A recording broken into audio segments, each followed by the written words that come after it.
What's up, everybody? How's it going? Let me just make sure I've got connection here. All right, welcome to the Ryan West interview. I am going to, let me just double check that I've got Wi-Fi hooked up. All right, it's going to give me a hard time. 1 second. Let me switch over. All right, welcome to the Ryan West interview. Victor GR, what's up? I'll wait for a few people to get on, and then I'm going to bring Ryan on. So today's interview, we have the Diamond Certified Ryan West. Let me read his description. Ryan West, based in New York City, is an accomplished engineer and producer and mixer in an array of musical genres, but he is best known for chart-topping hip-hop and R&B mixes for Rihanna, Eminem, Jay-Z, T.I., Usher, and many, many more. Ryan has been nominated for Album of the Year, Grammy, by name twice, and participated in a further 7 Grammy-nominated projects. With 1 diamond record, 10 platinum records, 5 multi-platinum, 19 gold albums, Ryan West has solidified his place as an in-demand mixer. He's been featured as a guest speaker on music panels at AES, the Grammy Camp, Remix Hotel, Dynamic Producer, Pro Audio Summit, and creates intensive workshops and instructional videos with puremix.net. Ryan is a beast. He is a towering presence in our industry. Make sure you're friends because he's also a really flippin' cool dude. So I'm really proud to have him today. Okay, so if you guys notice, everybody who's come on, this past weekend, I had the opportunity to be a judge at the Miss Kentucky United States pageant. And something really touched me, and that was the vast amount of community service, volunteer hours, and money raised by all these amazing ladies who found their platforms, found their causes, and were able to provide help. So today's interview, there is a donation button at the bottom. This donation is for the house that Mercy built. So let me read that real quick. The house that Mercy built is the platform by the reigning Miss Tennessee. And the house that Mercy built is a nonprofit, faith-based residential program that will provide a safe environment for women to be transformed from the inside out. Their goal is to be a place that helps women bring order, accountability, and strong spiritual foundation where there has been chaos, lack of boundaries, and instability. Women learn to care for and about themselves. They provide tools and opportunities for them to become productive members of both their family and the community. This is a house that helps women who are addicted to drugs get back. So anything helps. 25 cents, 50 cents, audio community, recording artists, everybody out there, let's help these ladies. Let's do our part. Anything, a penny, anything helps. Along, my boy. Mauricio Murris, my boy. All right, you guys rock. You guys ready? Let's get Ryan up on here. I know the reigning Miss Tennessee would love to see that there's been some money donated. All right. All right, let's get Ryan on. 1 second. I'm going to pull up my own post here so that I can see all the questions as they come through. I've got the screen in front of me. And I'll get Miss Tennessee on one of these as well, and you guys can talk to her. All right, I've got it. I got it plugged in. Comments are up. All right, let's get Ryan in here. You guys are. I love you all. All right. Where are you, Ryan? There you are. Ryan, I can't add you. Ryan, if you're watching, request to be added. We'll get you on. Come on, buddy. Where are you? Where are you? Let me scroll back through. Maybe I can do it this way. All right. There you go. Hey, Ryan, ask to come into the video for me. Use the little thing at the bottom. I don't know why, but it's not letting me bring you on camera. All right.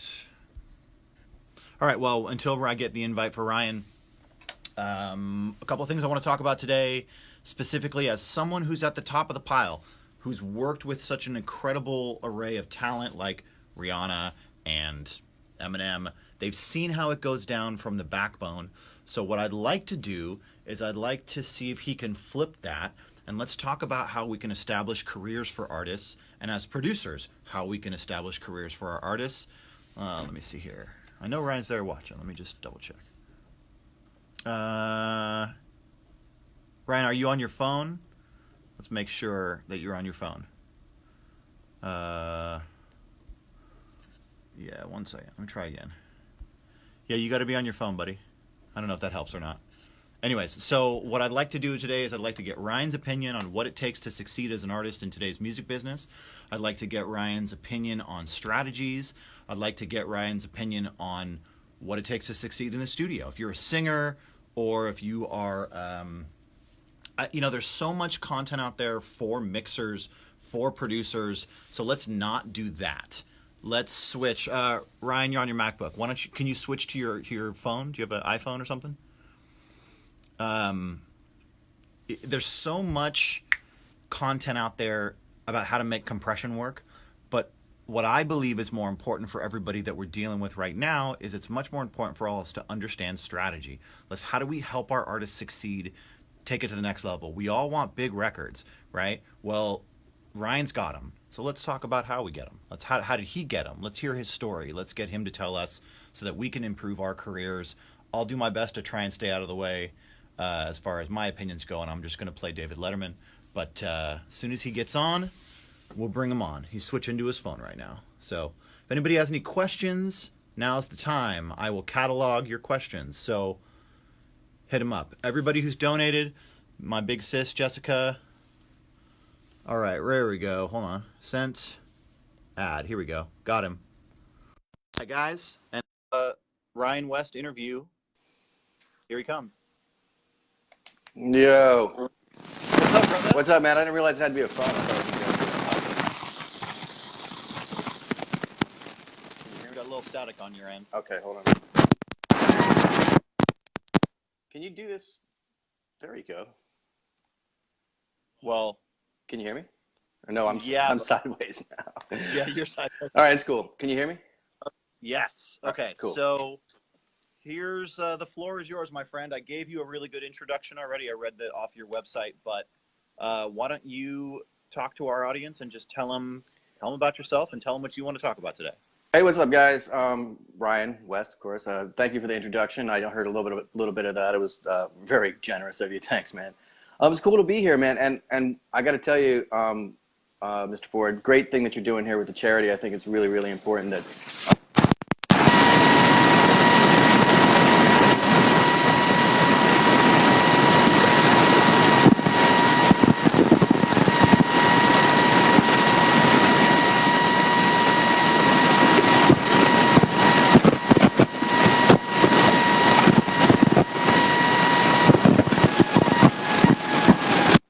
Yeah.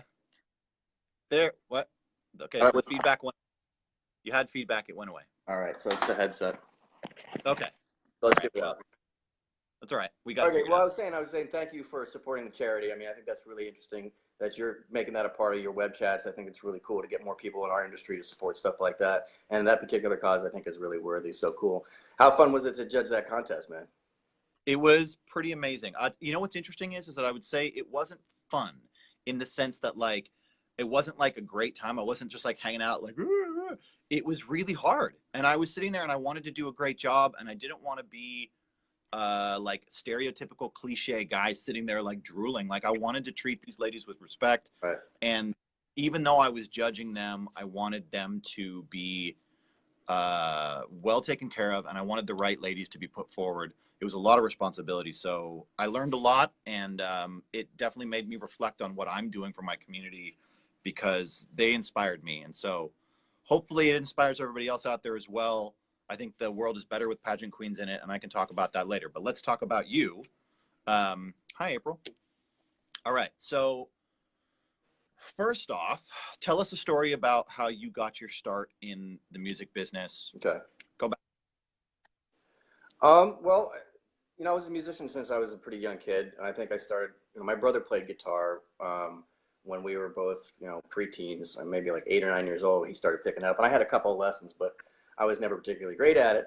A couple of years later down the line, I just started playing, an old piano that was a keyboard piano that was laying around the house that my mother had used to practice her old piano skills. And I just, I fell in love with it, man. So I started saving my ducats, like doing little odd jobs and save as much money as I can. I think by the time I was 14 or so, I was buying fairly professional keyboards, some Yamaha stuff. And I was really into like MIDI sequencing and stuff when, that was a pretty expensive proposition to get into at the time. If you had a sequencer at all, chances are it was going to be some hardware unit that sat on a desk like a drum machine. And you might have had 8 tracks and it was really, really limited in terms of, how much you can do in terms of editing and arrangement. But I was way into it. So like I was, when I was like 14 years old, man, 19, I was already into multi-track and stuff, so I was already thinking that way. Fast forward, I played in a bunch of bands. I picked up bass along the way. Decided around 22, 23 years old to get the hell out of Youngstown, Ohio. Not that there's anything wrong with Youngstown. Love going back, and a lot of great people from there. But there wasn't anything there for me. So I decided to come to New York because my best friend had moved here and was getting in the music business, and I was like, all right, it's my time. So I came here with the intention of being a musician and quickly found out that I just did not have the chops. Though I knew I really wanted to do something with music, so I was working at a music store, a famous one in Midtown. And then one of the guys who worked in the store said to me one day, he said, hey, I've got this client who needs somebody to do some light engineering work you'd be interested in. I see you buy like a lot of recording gear for yourself and whatnot. So I'm like, yeah, we can get paid for that. That's pretty cool. We'll do that. Turned out to be a guy from Island Records who was a producer and had worked with Drew Hill and a whole bunch of other people. In any case, that's how I cut my teeth. I started working in his little private studio with a couple of, well, not a couple. I think he had 4 DA38s and 2 DA98s and a Mackie 32x8 with a sidecar and some good preamps and mics and stuff. So I kind of just learned there. I made a lot of mistakes. And I've always been freelance for the most part. So I kind of, I read as many books as possible, and I just started working wherever I could and tried to be as useful as I possibly could. I just stuck with it, man. I think that's what a lot of people just miss these days. They don't stick with it. They get frustrated. It's hard to get the jobs. It's even harder to keep the jobs. And then it's almost impossible to get the big jobs. So like, how do you make all that work? And for me, it was just about tenacity and keeping up with it and, continuing to learn and networking and meeting people and talking to guys like you and learning as much as I can. Okay, so when did you feel like you really started to push the boulder up the hill and started to make progress in your career? I think that that's a steady thing that happens continually, whether you know it or not. If you're putting the work in and you're paying attention and you really love it, like I do. But there are aha moments, right? So there are some times when it happens that you go, "Oh my God, had I, understood this or got this concept 5 years ago, that would be so much better than what I'm doing right now." So yeah, I've had a couple of those moments. One I've described before to people was where a producer kind of pulled me aside after I begged to get the mixes from them and told me, it was like, I think you're batting out of your league, or well, I can't remember exactly what he said, but it made me think. It made me go back to the, to the chalkboard and reconfigure how I was thinking about it. And then I realized that this whole thing is about continuing education. You got to learn every day, all the time, from everybody. And once I sort of like got in that mindset, it was just full go from there, man. And so it goes in spurts. I haven't had a major revelation, recently. It's been a lot of smaller, more meaningful ones, actually, like just realizing concepts that I had maybe not paid a lot of attention to before, that were too esoteric for me to understand, or I was just too mired in other stuff to really get a grasp on it, practice it, put it into my routine and make it work for me. So yeah, I think you get the aha moments, and but it's a slow and steady pressure. It's like anything else. Do you run any type of personal advertisements or marketing programs that you oversee, or are you totally word of mouth at this point? No, I've been talking about that a lot lately, actually. I noticed, I went to AES this year. And probably saw a lot of you guys there. What's up, everybody? I'm sure I've got a lot of friends in the audience. And then I went to NAMM in California last month. And, I kind of looked at these engineers who have like a lot of star power, and I'm like, how does that work? I realize that in our business, we have a lot more people now in it who are beginners, or they're intermediate, professionals, or they're even working professionals. This playing field is just so wide and so huge now. So I guess it's a natural evolution for people to kind of like become, come into the spotlight because they're doing one thing or another. And a couple of people said some really interesting stuff to me about how some of these people market themselves. And I think I was a little salty about it at the beginning because I was realizing that it's, now it's a little bit of a political and a PR game that you have to play. So I'm going to be making some changes in that department. I've got some stuff coming up that I'm really excited to tell people about. Not only projects that I'm working on, I've got a band right now that I'm producing called Bonsai Trees out of Connecticut that I'm really excited about. These guys are very cool. As a matter of fact, we're going to be shooting a video on Friday that's going to involve these guys, and I can't wait for you guys to see that. That'll probably be out over the weekend. Plug that link real quick where they can see that video. Well, I'm probably going to put it here on Facebook, to be quite honest with you, because that's another part of this thing is like I don't have an outlet like that. I'm redesigning my website right now. I have a YouTube channel, but there's not crap on it. It's like all stuff that I've done way, way, way in the past. And I have tons of stuff. So, I've been kind of reevaluating what am I going to do with that? How do I make that work? I don't necessarily want to shoot for the same sort of, publicity and PR kind of stuff that some of these people who are really, really active are doing. But you do have to keep up with that. So I'm making a plan for 2019 to make sure that I've got a plan in place for that that's appropriate. I think that's important, for a lot of people who are certainly around my age and my generation. They didn't really participate in the social media stuff for a really long time, and they're just now learning how important it is to keep up your public profile, to make sure people know what you're doing. Some of it can be a little, there can be a lot of rhetoric, and there can be a lot of like sales tactics, and people selling their personality and stuff like that. I want to strike this balance between, people knowing who I am and what I'm doing, and then just looking at my work. So I'm really interested in keeping my public profile something like that. You know what I mean? And that's a real decision that you have to make. I mean, let's face it, we're all in the music business, so we can talk openly about it, right? That, we do have to talk about self-promotion. We do have to talk about maintaining our profile and advancing our careers. And part of that these days, unequivocally, is going to be your social media presence. So it takes work, man, and it takes concerted thought and effort. And if you're ever really guessing about what you should do next, there are professionals out there who do this stuff for a living, can really, really help you out. Yep. So something I've been noticing is that, like, I was very political during the election, and I since moving to Nashville decided that I wanted to curtail that for a variety of reasons. I just didn't like the I didn't like the energy that I felt. I didn't like the day-to-day, like, argumentative vibe that I was getting. And I started to realize I think I'm turning off potential clients, especially where I'm living now. It's one thing to have an intelligent, respectful discussion, right? But like, and they go to your Facebook timeline and all they see is combative things where you're insulting everybody and posting rhetoric. I don't know. I was starting to feel a little funny about it. And so what's interesting is that having, like, made a decision, it's been over a year now that I've really been anything political on my Facebook. Occasionally I'll share something, but, like, really I'm trying not to. Yeah. And what I've noticed is I'm feeling insulted when people are doing the thing I used to do. And the lack of me engaging in it has created a vacuum in which I'm actually more sensitive to it. And to that end, I added a guy like 2 weeks ago who wrote me. And he was like, "Hey, I'm a writer and I got 200 songs or whatever." He seemed like a really nice guy. And so I added him as a friend, and he's like, "I'm going to come to Nashville." And over those 2 weeks, every single post that came out of this guy's mouth was just nasty. I hate these people. These people suck. And it was just like a barrage. And it came to the point where I was like, you know what? I'm cool. I don't want this guy's energy. And I blocked him. And I'm sure he has no idea why I blocked him. And maybe he'll see this video through a secondary account. But I just want to say, like, I've started to realize how important it is that it's okay. I think it's okay to talk about politics, but when our energy is coming out as combative and negative and insulting, you never know who you're insulting, and they could be the person that's about to put you on. So, rant over.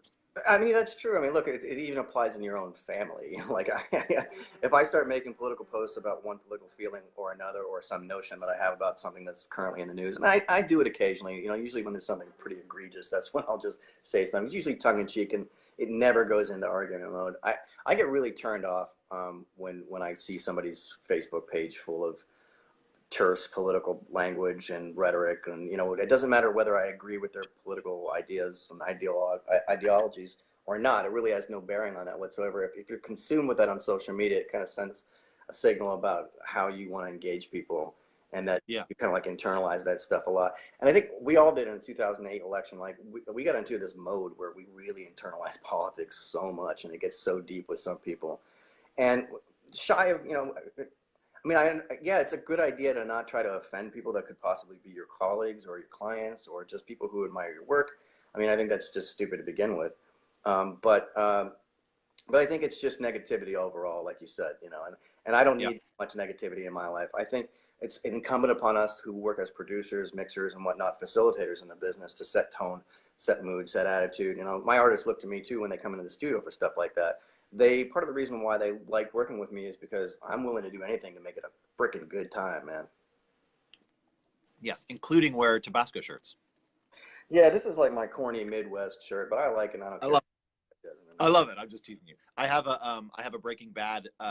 My girlfriend's mom was driving through Arizona, and she stopped and got me a Los Pollos Hermanos T-shirt. Oh, yeah, I love it. I love to wear it. It's so funny. And the best part is that people look at it and they double take, and they're like, they think it just must be some random Mexican restaurant, right?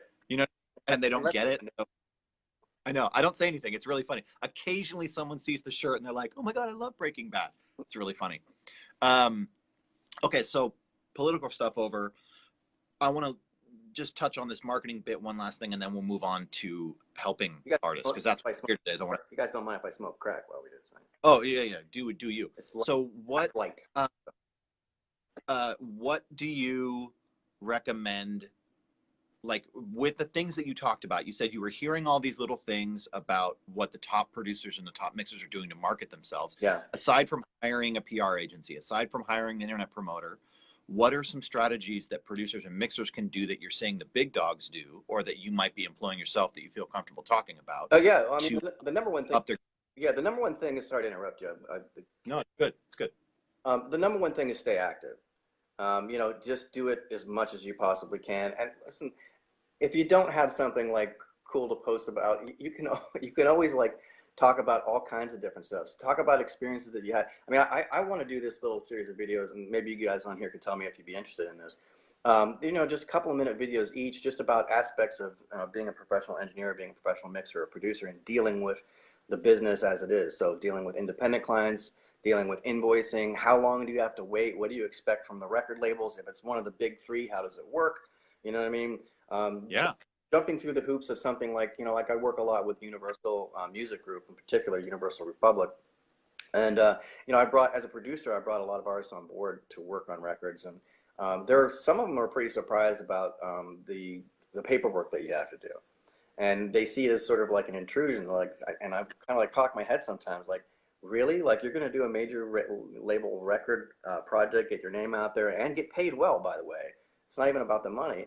And because you got to fill out, a couple of tax forms and a condition of an employment agreement. I mean, all the labels do that these days. If you're a hired gun as a producer or a mixer or anybody else, you sign up basically a work for hire agreement that says, I'm working for X amount of dollars, and I'm not entitled to anything beyond that, and the label retains all the rights and blah, blah, blah. I mean, this is legal stuff that the label absolutely has to 1,000% cover their butt with, because they get sued all the time by people who claim I worked on the record and I wasn't credited properly and all this kind of stuff.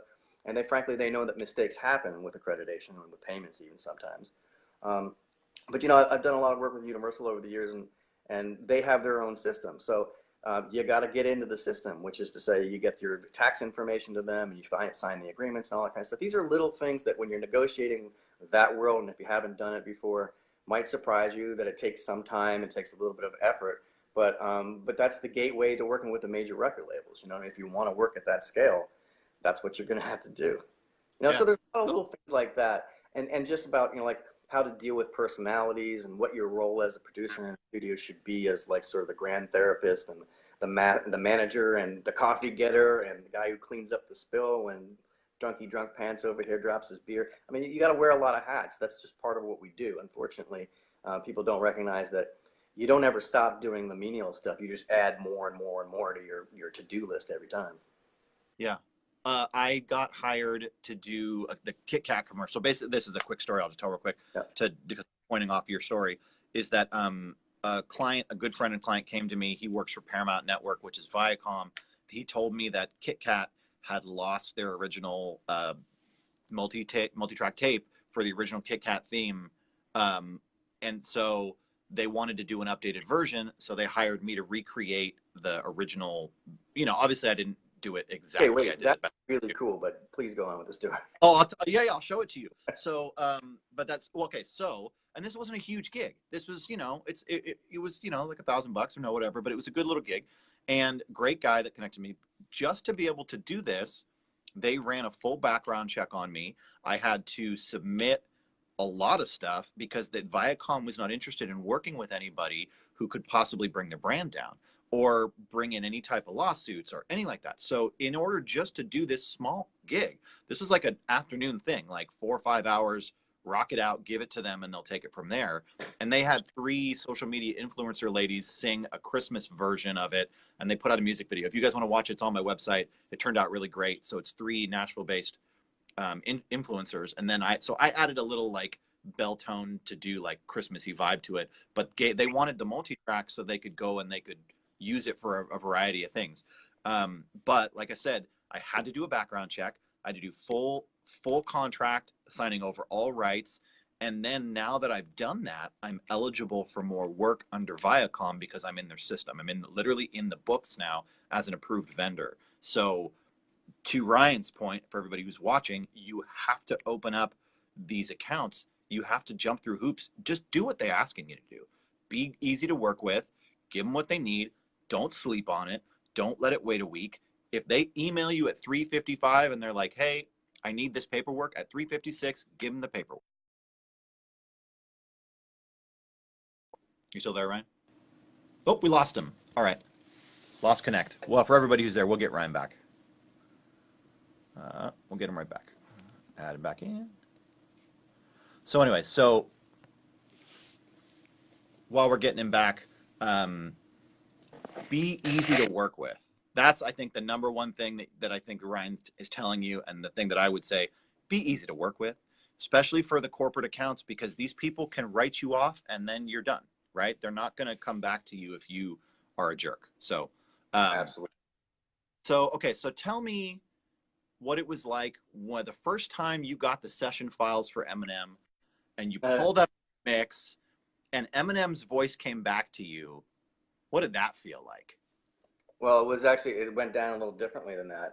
It was one of the moments that I'll probably always remember. I've had a couple of really, really cool ones like that. We could talk about it another time, but it wasn't a blind mix. I got a call one day from a producer that I've been working with for years named Just Blaze. You guys probably know who he is. Justin Smith, great guy, very good friend. So, I used to travel a lot. Who Just Blaze is? You don't like rap music or hip hop? Yeah, probably. Yeah, you're probably not into hip hop, or you're like 13 or 14 years old, which is, no offense, but. All right. Well, it's time to study. I don't feel like that's here. Right. So anyway, I'd done a lot of cool projects with him, and he likes to surprise people. So one day he called me and said, hey, what are you doing?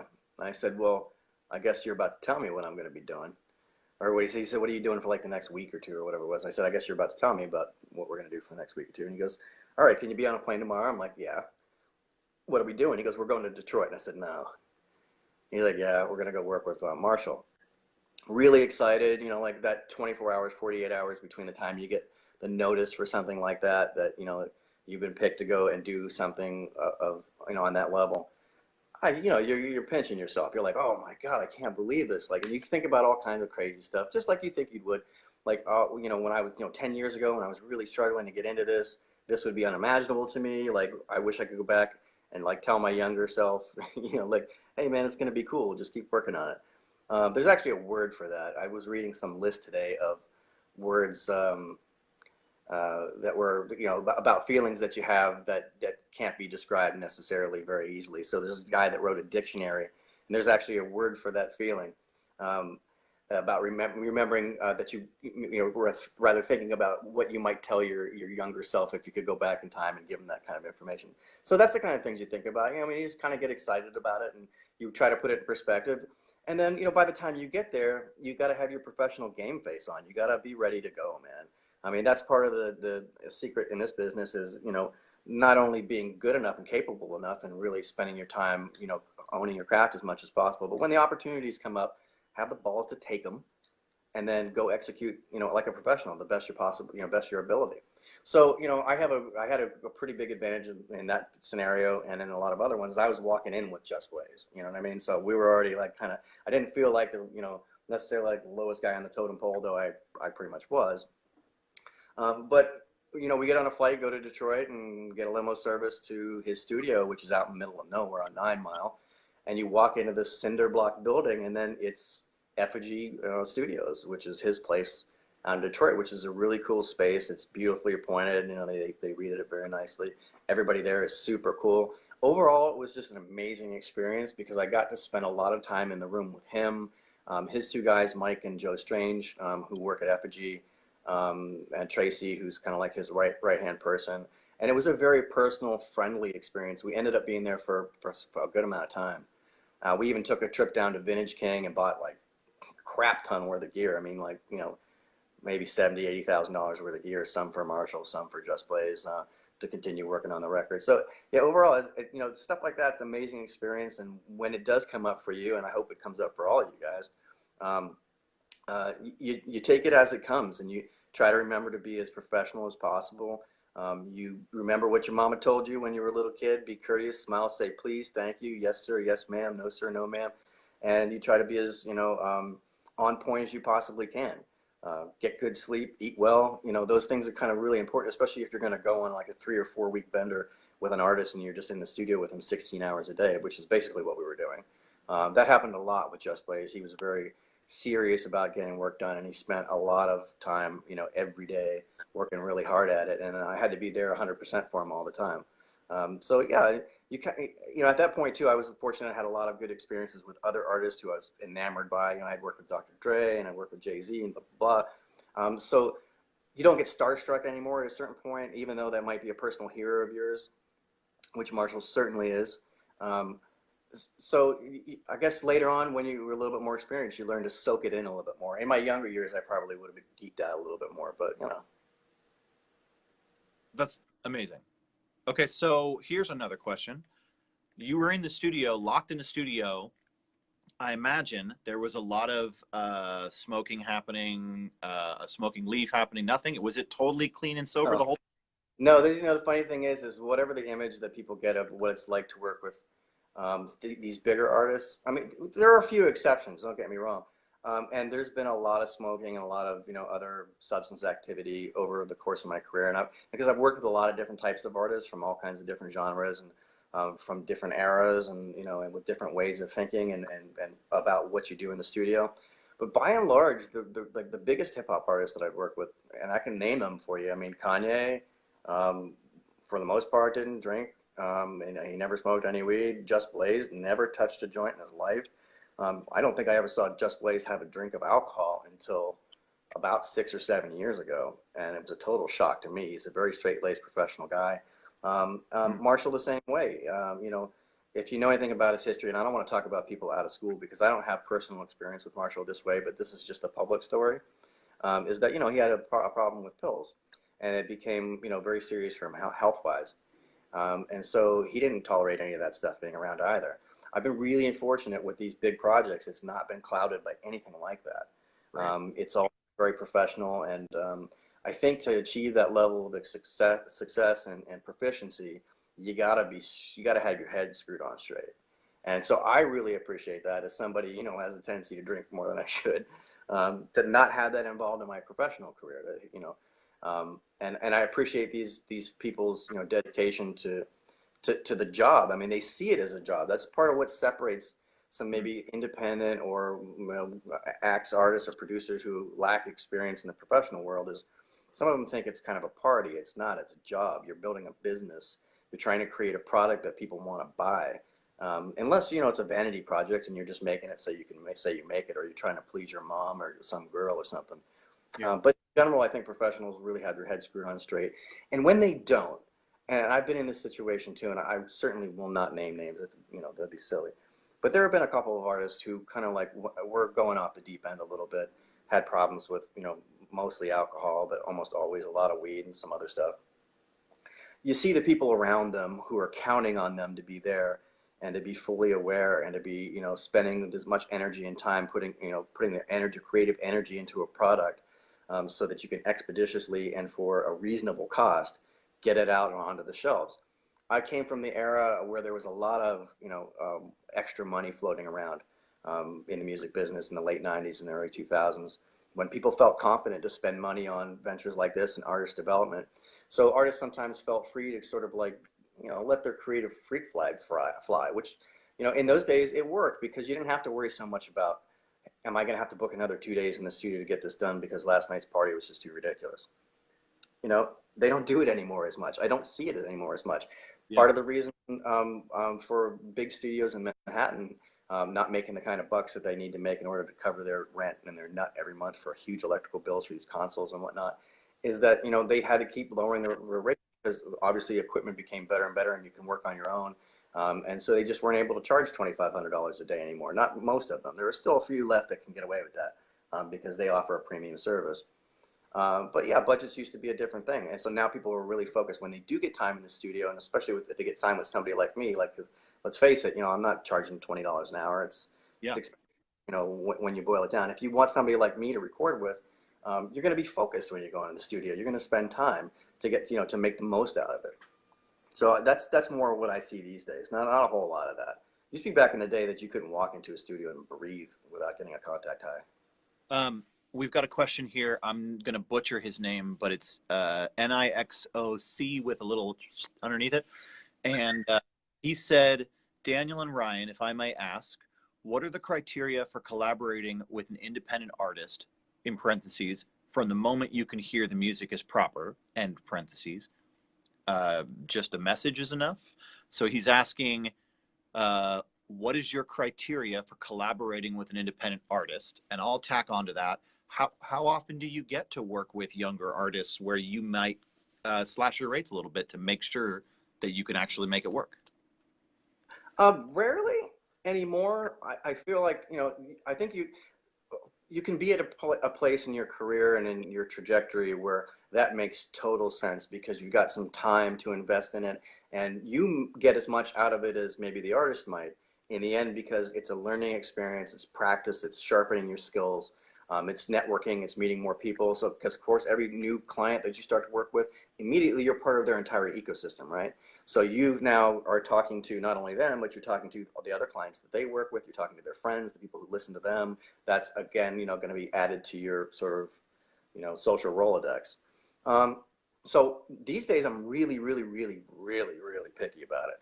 It's got to be something that just floors me. I mean, that's my general rule of thumb with anything these days. If I'm producing or I'm mixing or I'm evaluating a project that I might want to get involved with in some way, whether it involves money or speculation or not, I'm looking to see if there's anything about it that makes me either immediately like slap my feet on the floor and go, hell yes, man, I want to be part of that. And whatever I got to do to be part of that, I'm going to figure it out. So I'm lucky I'm in a position where I can do that. I have the experience, I have the equipment, I have the access, I have the Rolodex where, like if I decide I want to push the green go button on something, I can make it happen. But I don't do it all that often, frankly, because there's not all that many very, very impressive people out there. And you don't want to contacts, right? Because if you get somebody who comes into you and you promise them the world in order to get the contract, and this is for the younger cats probably, right, then suddenly you take this product and you go to that person that you've been sitting on that contact for, and they don't like it, you're breaking that contract, right? That's a huge thing that people need to understand. That a lot of people, I have, friends from, my hometown and from all over the place, from all over the world, who would just love for me to burn a contact for them. Everybody believes in their own project, but if I take it on, I have to believe in it too. And I don't just look at dollar signs. I'm like, is there love in this thing? Is there something unique about it? What can I add to the process or to the project or anything in general to elevate this thing and make it go? So I have to feel like it's got legs to begin with. So I don't do it very often, and it's been a couple of years. What I was mentioning with this band Bonsai Trees, they're a young, like early 20s, good-looking rock band who just makes kick-ass rock songs that I think are good and have crossover potential, and they need help. And I think that with a couple of steps on my part, they're going to get to the next level. So I'm always looking to see where I can be the most useful. And in the end, if the project works out, if it flies, if it has legs, I kind of attach myself to it, and I hope to continue on working with them. I've been doing that for 20 years. And Yeah. sometimes the speculation involves I might work for less money, or if I really love it and I think it's appropriate, I'll work for no money. So I'm lucky to be able to do that these days. I think, though, early on in your career, you should do as much as that as possible if you can. I'm not saying like take them to your connections and possibly burn bridges, but get out there and work with people, man, no matter what it takes. Like work 100 hours a week, make a lot of mistakes, make a lot of new friends, and just figure out where you can be useful. The most important part about it is stay humble and try to just do the things that are going to benefit the act, the project, or the producer, or the studio that you're looking to collaborate with. That's a funny word, collaboration. People have a lot of different ideas about what that means. I can collaborate with somebody and still get a check. When people say collaboration a lot, though, from the independent part, is they want somebody who's connected to the major record labels and has some success behind them, like yourself and like me and others. They want to use your success as a vaulting pole. Not necessarily looking to involve you further on down the line. They're just mostly interested in somehow utilizing your contact list to further their agenda, which is fine. Listen, we expect that. Everybody in this business has their own agenda. You have to. You have to be your own best advocate. For me, I have to be really judicious about where I apply extra time and that extra energy. So I am. I honestly, if I were to answer every email and every message and everything about people sending me their record and all that kind of stuff, and I really tried to spend as much time as possible to answer all these things and assert myself into their situations and help them in some way, I wouldn't have any time left in the day, man. It would be absolutely impossible. So yeah, I mean, you kind of have to meter it out and kind of just figure out where you fit in, where they fit in. Can you help each other, and is it of mutual benefit? And sadly, that's it. I mean, we can't necessarily be, a charity. It's impossible. So for the young guys and ladies, something that I've been doing, because so Ryan is obviously at the top. I'm in the middle. Okay? I don't know. Where is that? No, yeah, but I'm talking about like the different tiers of work. Ryan's up at the top. He's working on big records. I'm in the middle. I primarily work with independent artists, TV and film libraries, and I'm in the hustle still. I'm grinding every opportunity. Oh my, dude, I'm grinding too. Oh, dude, I rarely turn anything away because I got to keep this studio paid for and the house and all that stuff. And I just recently moved to Nashville. It's been about a year and a few months now. Right, so I remember. Totally rebuilding my brand in a brand new city. It's completely starting over. And it's not that I don't have my old clients and my old accounts from Los Angeles, but I have nothing that I was coming to nothing. And I'm starting from scratch with my marketing campaign and my PR and my branding in Nashville. Luckily, I've been able to carry through my people from LA, which has been very helpful. So shout out to all my people in LA who are keeping my bills paid.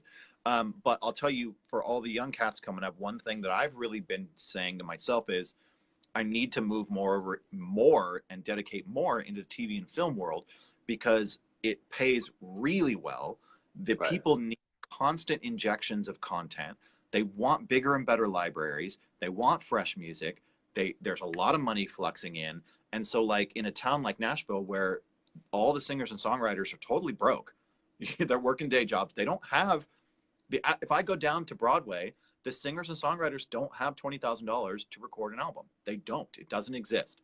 So like, yes, there are people with money in town, but the average songwriter downtown who's strumming at the songwriters rounds, they don't have $20,000. So do I make my business all about military contracting, where we're all shooting on these things and we're getting bid down, bid down, bid down, and the artist picks the lowest value? No. Instead, I'm shifting my business towards, let me focus on the thing that does pay, TV and film, and that allows me to be a little bit more choosy with the project that I do. And hopefully for someone like me who's still looking for his first platinum record, it puts me in a position that I'm not looking for the products I produce, the albums I'm producing to be my big money makers. I'm looking for them to be my big next step things that get me to where I need to be. And I allow the TV and film to be the thing that pays the bills. So for someone like me, you're not seeing me post on social media, I'm working with this album, I'm working with, why? Because most of the stuff I'm doing is me alone in this room playing piano all day and composing strings or doing whatever. Like if you go to like all January, I was making 90s hip hop beats that were pretty much knockoffs because that's what I could get paid to do by the libraries. And so I'm building up my catalog to a place where I don't have to worry about paying my bills anymore. And then I'll have free time. I can go scout talent, look for the next Eminem, and then I get to be where you are, Ryan, because I'll have had that in. And the other thing that I want to say that there was a question, Jaron Bressier, sorry.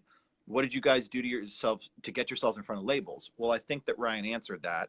He had a relationship with a producer that was already in front of the labels, and that was Just Blaze. So maybe the question is, how did you develop your relationship with a producer that was able to take you to the label?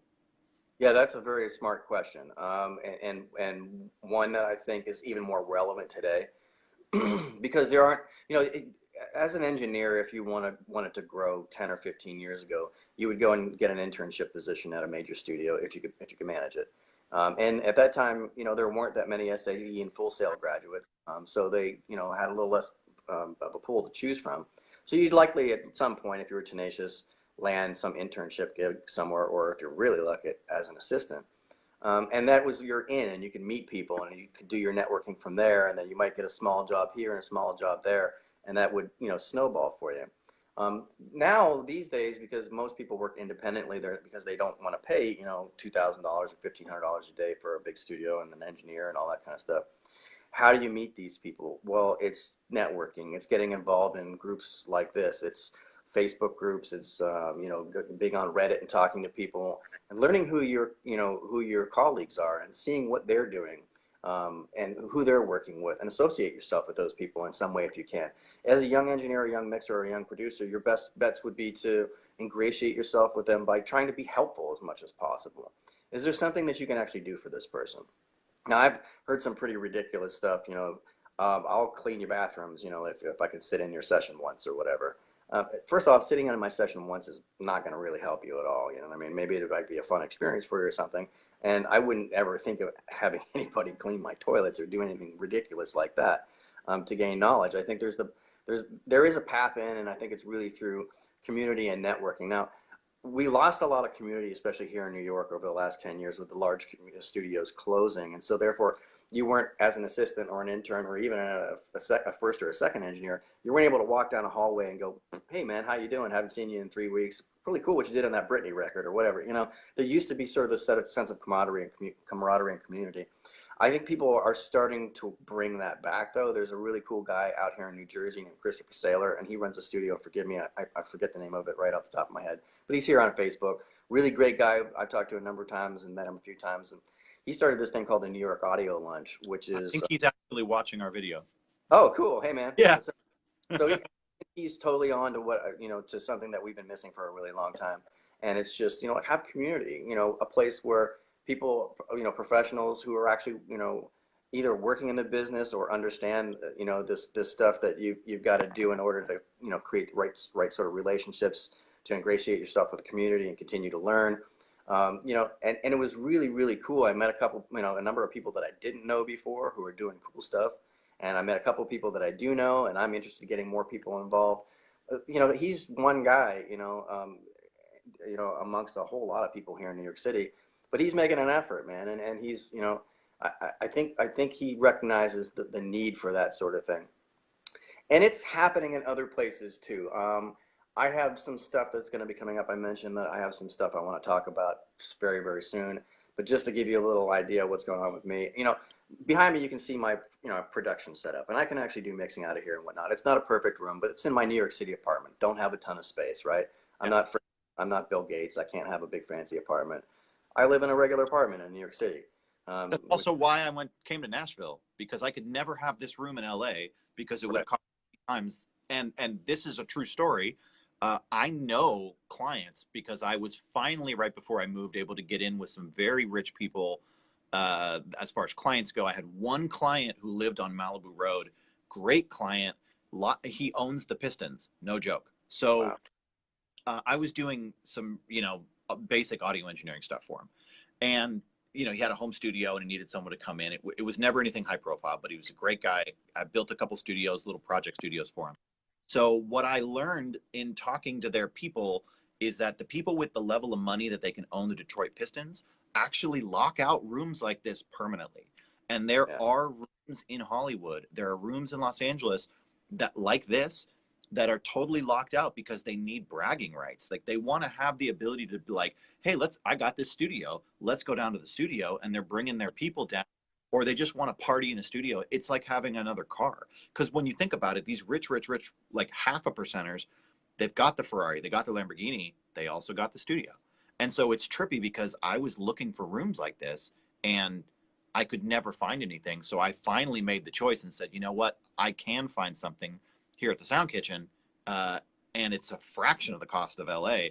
So I know why I mean, I can't imagine what it would be to get this room in New York permanent on lockout.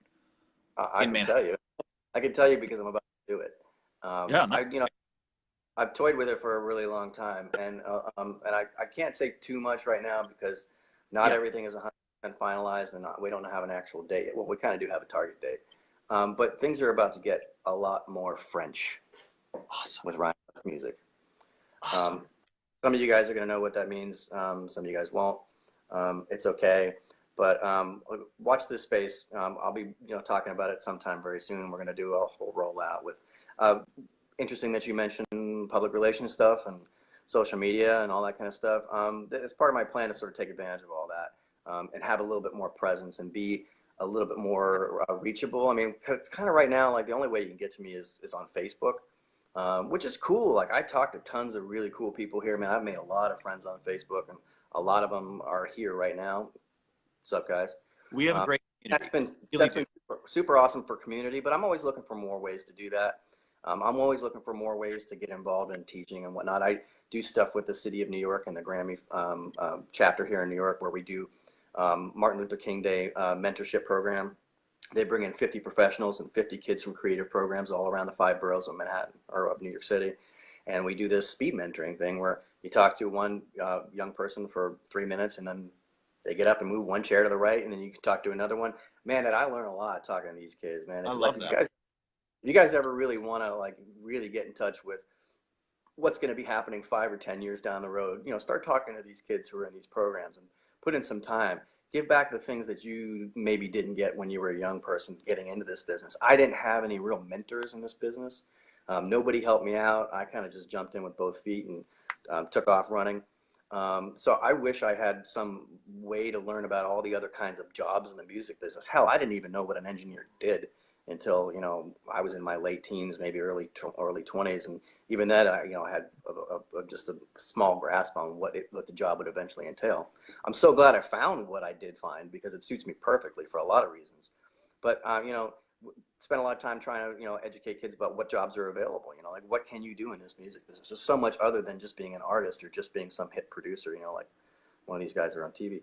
So Gregory Warner asked, how many producers are actually open to being approached? I feel like I've got chops, but I'm so worried that people higher up the food chain than me just don't even want to take a chance.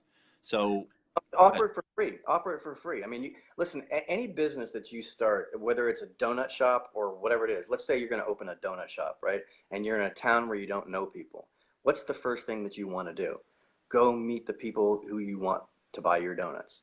Grab 2 dozen donuts and go to the office building down the street and say, hey, I'm from Joe Bob's Donuts. We just opened down the street. We would love for you guys to try our donuts. Bring them in and give them to the poor guys and girls who are sitting in cubicles and let them know, hey, we're just down the street, got great prices. We open at 6 o'clock in the morning so you can pick up donuts before you come into the office. And here's a card for every 10 donuts you buy, you get one for free or whatever. Promotional stuff. I mean, it's a big part of any business, and like it or not, we're in a service industry, so we do need to think about things like that. Now, you don't want to set precedent that you're the guy or girl who gives away stuff for free all the time. You can't be that. You've got to sustain your career and make money in order to keep going and keep learning. So you've got to sustain yourself, but ingratiate yourself towards clients. Figure out what it is that you can do for them that's really valuable and make it worth their time, whether that's giving it away for free or for cheap, or none of that, just by saying, hey, look, I love what you do. I'm so interested in it. If there's any way that I can be helpful, just let me know. And producers and engineers who are professionals like that. What they don't like is people jumping in front of them going, whoa, whoa, whoa, it's me, I deserve it because I want it so bad. There's just so much of that, you know. I had a recent experience at one of these, conferences, AS or NAM, and I won't say which because I don't want somebody to feel embarrassed. There was somebody who's just, like, it was a young engineer who really, really, really, really, really wanted to hang out with people who had a lot more experience than they had. And we're just too overwhelming. They were too overbearing. And though they were a really nice person, I just found myself like, it's uncomfortable. You know what I mean? It's just personal, common sense. It's the same way you deal with anybody. If you wanted to learn, the gardening business, and you called the gardening shop down the road, 3 days or three times a day every day for 6 weeks, you're probably going to be the last person that they want to have around because they got stuff to do, man. They're busy. They can't spend all of their time responding to people who are interested in what they do. We do have a responsibility to respond to people as much as possible because I don't know. I think it's just the right thing to do. I guess I don't really need a frickin' reason. I just feel like it's the right thing to do to interact with people, to interact with my community and promote the kind of values of the quality of work that I'm looking for and the quality of the sort of like the personal relationships that I want to have with the people that I work with. Well, and that's a big part of like working on yourself. Like, okay, so Seth Caldwell says he feels like the thing is that everybody is doing the networking thing and the higher ups know why we're doing it. So how do you set yourself apart personality wise? Now, I think this ties perfectly into what he's saying is that you don't go in there like a bulldozer. You go in there like a chameleon. You walk into the situation and you just listen for a second and you feel the vibe and you say, oh, I see where this dude's resonating. He's like way up here. Or this cat's super low. He's resonating way down here. He's a quiet dude. Andrew Sheps is a perfect example. Andrew Sheps is not a loud dude. He's good when people come around him. He can handle himself, but he's not like I've tried to approach Andrew Sheps at these things and I've tried to like chum it up with him. And I realized I'm like, yeah, this guy, he's not on that vibe. He's very laid back.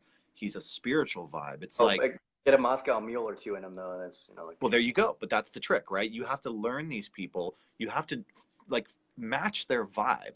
Yeah. So Seth, yes, they all know that you want to network. Nobody's stupid. We all know you want to network. The question is whether or not we feel that you're someone that we want to help. And that's going to be, do you match my vibe? Are you someone I would hire to be in my team? And so that's a great way to put it, yeah. Go ahead. What were you going to say? No, I was just saying that's a great way to put it. I was agreeing with you. It's just, and that's the thing. Like I know that everybody says be yourself, but you haven't earned that right yet. And you're going into somebody else's house. So you're going to go into somebody invites you over for dinner and you're going to go over and you're going to kick your shoes off and put your feet up on their coffee table. No, you're going to walk in and you're going to look and you're going to say, oh, these people have all the shoes by the door. So I'm going to take my shoes off. You don't have to tell me that. Social etiquette, man. We all have to be aware of ourselves. Like, okay, I'm not going to burn this guy, so I won't say his name, but an engineer in North Hollywood, I invited him over to my studio. I was having my birthday party. He's a real nice guy, and he's funnier than shit. He says all sorts of funny stuff on the internet. I invited him over to the studio. He walked into my studio, and he literally, I swear to God, this happened. He walked into my studio. He goes, oh, you got a BAE 1084, and grabbed the knobs and just started turning them. And I was like, I said, bro, I'm in the middle of a mix. Do you know how long it took me to get those set? That's the setting for my microphone. Like, that's not even setting for the singer. That's the setting that like makes my microphone neutral so that as the singers come in, I like use a plug-in and I don't have to re-EQ because I know my mic is this and that. And he straight up grabbed his knobs and turned them. Well, luckily, I know where the knobs go, so I set them back. But like, that's what we're talking about. Young engineers, don't come in and push knobs. Come in and say, what's up? Get on my vibe. And engineers do, I don't know why engineers do this, but like you walk into somebody's studio and the first thing they do is start saying all the things you should fix. Like, what is that about? Like, you don't know. I'm not going to walk into Ryan's studio and be like, oh, this is great, but you should do X, Y, and Z. Like, bro, come on. Just be a good house guest. And that's the best lesson, I think, Seth, is that you have to ingratiate yourself with the people that you're trying to work with. They're not going to like you, but you get to earn their liking you. And another thing I'll say is that I worked at the Holiday Inn Express on Broadway I was the food and beverage manager when I first came to Nashville like 13 years ago. And then I moved back to LA, but I was at there. And so I was working in the sales department, and they sell blocks of hotel rooms. And I was the low cat on the totem pole, and I was watching. And one of the things that the sales team for the hotel did, there's a guy named Bobby, he was the lead sale, and he would go and buy bottles of wine and pounds of coffee, and he would get gift cards, and he would just, he had an expense account built into his contract because he was the lead sales operative. And Bobby would put together these baskets, and he would go on people's Facebook, and he would look at what they like. Oh, this person's always at Coffee Bean. Okay, cool. Get him a Coffee Bean gift card. I see this person loves to go to wine events. They drink Merlot. Bought him a nice bottle of Merlot. And then he went and he would go do sales calls. And I'm not saying that you should try and buy favor, but I'm saying that if you stop thinking about this as the music industry and start thinking about it as people pleasing and just build relationships, you can approach these people with your research done and be like, oh, that's Susie. I know Susie drinks Cab because I saw a picture of her at Arlington Vineyards, and I brought her something. Be like, hey, Susie, I'd love to work with you. Here's a bottle of wine. Here's my card. What can I do for you? And you know what I mean? There's a level to this where if you're aware of what it actually takes, not running into, hey, Susie, whatever, blah, blah, blah, blah, but actually being cool. What Ryan's saying is dead on. Okay, so my rant is over. Mauricio, human relationship is very important. Yep, I agree. Just be you. Yep. I Brittany's post real quick. But what if you have a question? Well, really, honestly, you want to know what the real answer to that is? Screw your question. Your question can wait or can be given to somebody else. You can write it down for future or whatever. This is about having a sense of what's going on around you, which is exactly what Daniel's talking about. So what if you have a question? Everybody's got a question. I mean, every other intern who works in that studio would love to be able to pick the brain of whoever's coming there to work, but you're not there for that. It's not a learning experience for you. Okay. And I don't mean to be harsh about that, Brittany. It's a great question. Thank you for that. But it's important to understand that you do have a function when you're going to be there. If you're just an observer, that's what you are. You're an observer. It's not a class. If you're there to perform a function as an assistant or an intern, you have a defined job to do. So make sure you stick to your responsibilities. If there comes an opportunity, you know, that's where I think maybe a little bit of experience comes into a play, where if you've been in enough sessions and you see how other people operate, you're going to get it. You're going to understand. If there comes an opportunity at the end of the day, or when somebody's taking a break out in the hallway or something, and if you're not interrupting a process, especially if you're not interrupting a process, it's one of my pet peeves. If I'm working and I'm in a certain headspace and I'm onto something, and if you stop me, I'm not going to like you very much in that moment. Yeah, and I'll forgive you, but they say scientifically, when you break your creative flow, it takes roughly 15 to 20 minutes for you to reestablish creative flow. Yeah, and it hurts. It's like it's physically painful for me. Like I get a little upset. Yeah. But that being said, you know, like, choose your battles. You know, is it more important for you to get in a question that's going to give you an answer that may or may not really do you any good and burn a bridge or ruin a relationship, or at the very least put a sour taste in somebody's mouth that didn't need to happen? You know, just use your common sense. I think, you know, Brittany, you probably got all the sense in the world that you need in order to deal with this stuff. It's more about you just kind of getting in there and getting the experience. And I hope that you do. I hope that all you guys get in there and sort of learn this stuff as you go. My words might make sense right now. What Mr. Ford's talking about might make sense right now, but really, as with a lot of the other things that we do on a day-to-day basis, not just the creative decisions, but the little decisions that we make about interpersonal relationships, you know, use your common sense, man. How would you want somebody to deal with you if you were busy and you were doing a job? And just transport yourself to something else. You know, a lot of times I think people who don't have a lot of experience in the studio, especially at A level, A+ level, or whatever you might want to call it, you know, it's sort of like a big deal to them. They've been waiting for it for a long time, especially if you're part of the, you know, artist group that comes in and you know, you've paid for this, you've been saving up for it for a long time. It's your baby. You're focused on it. So I'm putting myself in their headspace. When they come into the studio, I know how important this is, what they're doing. Maybe it's a little bit more obvious for me because I came up as a musician. I know how expensive it is, and having the right personnel in place in the studio is like, it's an opportunity, man. You got to treat it as such. It's an amazing opportunity to get into the studio and create with other people. And so, the common sense thing really does come into play. If you just transport what we do into another business, let's say it's a restaurant, you know, you're not going to stop the cook or the chef from making your, filet mignon to ask him, like, why did you use that much salt? It's kind of silly. Overall, it's not going to help your steak at all. Yeah. Maybe you'll get a little bit of insight into the way that they think, but at what cost? I mean, it's just not worth it. And I've noticed, like, for me, I become very aware when I have someone sitting on the couch who is learning. I'll start just talking stuff. Like the little voice in my head that would normally be silent because I'm working, I will speak that out loud. And I'll start narrating, like, because I become aware. You don't need to ask me, I'll just tell you. But if I tell you, I don't lose my flow. Right. Because I'm used to talking to myself. So I think that's also learning the person mentoring you. Like Bob Horn, if you know Bob Horn, I was talking to Bob and he told me he loves to have an audience in the studio because Bob said what he does is he's mixing and then he'll turn back and he'll sneak a peek and he's looking for everybody doing this. And he says, in it, he stops seeing people this and they start getting distracted. He knows that he like balanced it wrong because he's like, I want to try and get the music to make it so that everybody can't help but like bop their head. That's his game. So like when he turns his head back, if you take that as an opportunity to ask him questions, you miss the lesson. Do you know what I mean? But that you'd only know that because you know Bob, right? So like you have to learn that stuff. Yeah, Brittany, you're the homie. Don't worry. I'm always here to ask you. Brittany and I went to college together a long time ago. I won't age you, Polly. She was much younger. So she's, okay, so let's talk about, I want to switch to our premier topic here because we can talk about audio and studio all day. But what I really want to do is one of my career focuses, and I think every producer's career focus, although we don't think about this, there's this entire mindset that we focus on each other. Producers always want to glob together and talk with producers. Engineers want to talk about engineers. Mixers want to talk about mixers.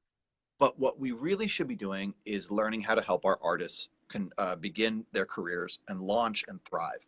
So let's talk about artist strategy. This is how producers get their stripes. This is how do you get your first gold record? In today's market, it's harder than ever for a do-it-yourself unknown to become discovered because sheer math, they're the volume of new people. I believe the metrics are like between 150 and 1,500 new songs a day are getting at platforms. It's ridiculous. The chances of you getting discovered organically are greater than winning the lottery. Like it's easier to win the lottery than it is to just put up a song and get discovered. So to that end, if you're a producer who does not have a strategy that you give to your clients, the next producer does. And I am trying to educate my clients. Why? Because I want to win. I want my records to be heard. So I've teamed up with promoters. I've teamed up with publicists. I'm trying to incorporate these services into a package deal. So like if you come to me and you say you want to buy a 6-song EP, I'm working on, and it's hard because you got to package it and sell it. But one of the things I'm trying to do for 2019 is I'm just including and building it into the price. Okay, for 6 songs, here's my price. You also get promotion. So what are you seeing, Ryan? What are you seeing for the clients that are like kind of middle level? Because obviously you're not dealing with babies. You're dealing with middle level who can afford you, people who are ready to spend the money, invest in their career, and take it to the next level. How are they making it happen? Well, I think the really smart ones are have enough sense to develop a business acumen that recognizes the importance of finding your target. So you can make music all day long, and if the right people don't hear it, depending on what your goal is, what are you going to do with it? It's a vanity project at that point, right?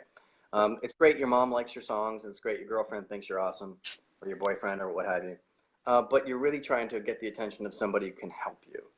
And whether you have money or not to go to that next level is almost irrelevant. If you got a lot of money to spend, you can go get yourself a fancy pants attorney who can walk you into some record labels, whether you deserve it or not. That's always possible. But what you're looking for is you're looking for your target. So is your target a manager? Is your target an attorney? Is your target A&R people at a particular label because they're handling the types of artists that you think you should be associated with? If you are a hip hop act and you're going for, you know, sub pop as your group, as your label, that's a bad target, right? We can all agree on that. Sub pop's not necessarily what you're looking for if you're going to go and make a, you know, a gangster hip hop record out of Compton. So know who your audience is, you know, and at that point, your audience isn't necessarily everybody out in the wider world, because that's hugely flooded and it's really difficult to stand apart, with some exceptions, and I'll explain that in a second. But you got to identify the people that you're going for and realize the criteria that they use to select people to pay attention to. And that's not to say that, you know, if they like somebody, they can just push a button and all of a sudden you're a rock star. It just doesn't work that way. There's a lot of mystery surrounding this part of the music business, and I'd be happy to dispel myths as they come along, but there's so many of them. You know, there's a common phrase that A&R people, especially those who are not long for their job, you know, like who are part of that really high turnover rate that we see all the time. And it's called selling the dream. And it's just a phrase that they use to say, I'm going to, you know, go out there and dig and find artists that I kind of like, and I'm going to sell them the dream. I'm going to tell them, you know, they have the potential to be a best-selling artist, and we have this person, and you can go on tour with them if only you make the record that I think you're capable of making, right? And so they try to facilitate then getting that record made. That's about as much development as you get out of a record label anymore, with some exceptions. Now, I've been working with Universal Republic a lot, and they've been doing some development with me with some of their new artists, and I'm glad that that's coming back around. But in large part, that's not true. Well, and that, I would say, because if you've been looking at the income charts, we're seeing a rise now again in incomes over the last 3 to 4 years. The business in general took a 50% hit. It was what, $21 billion, and it dropped down to 10. So we are just now climbing out of that hole. And with any luck, the 44% songwriter increase that just hit the bill in the House, they're going to try and get better royalties for streaming. Sure. All of these things will help us grow, hopefully equates to bigger production budgets. Now, I met with an entertainment attorney, and I was talking to them, and they were kind of lecturing. There was quite a few of us there. And the guy was saying, you know, whenever you see an artist in the photo and they're holding the big check and it says artist advance, $500,000, that's all the money the record label is going to invest in this artist, period, depending on the contract and what it stipulates. But like, that's it. And that doesn't mean that the artist gets $500,000. It means that they're going to spend $500,000, and maybe they're going to give the artist $30,000 or $50,000 as a living wage just to get time, because they understand that's real. That's real, right? Okay, so speak on that for a second. I mean, that's real. I know artists that are signed to various record labels, you know, who have what I would call pretty good deals. You know, they didn't sacrifice everything, and there's some development money in there and whatnot. But they live rather meagerly, especially while they're putting out their first album. You got to think about this. You know, the record labels are much like a bank with add-on services. You know, they're making an informed decision about what they're going to bet their money on. Their A&R people's job is to go out there and scour and find potential business partners. That is their job. And they're kind of like Shark Tank almost, in that, you know, people bring products to them and they go out and seek out products and they go, do I want to put my money into that or not? Right? Pause. Hey, Christopher. Yeah, he just came in. We were just talking about you, Christopher. All good, I hope.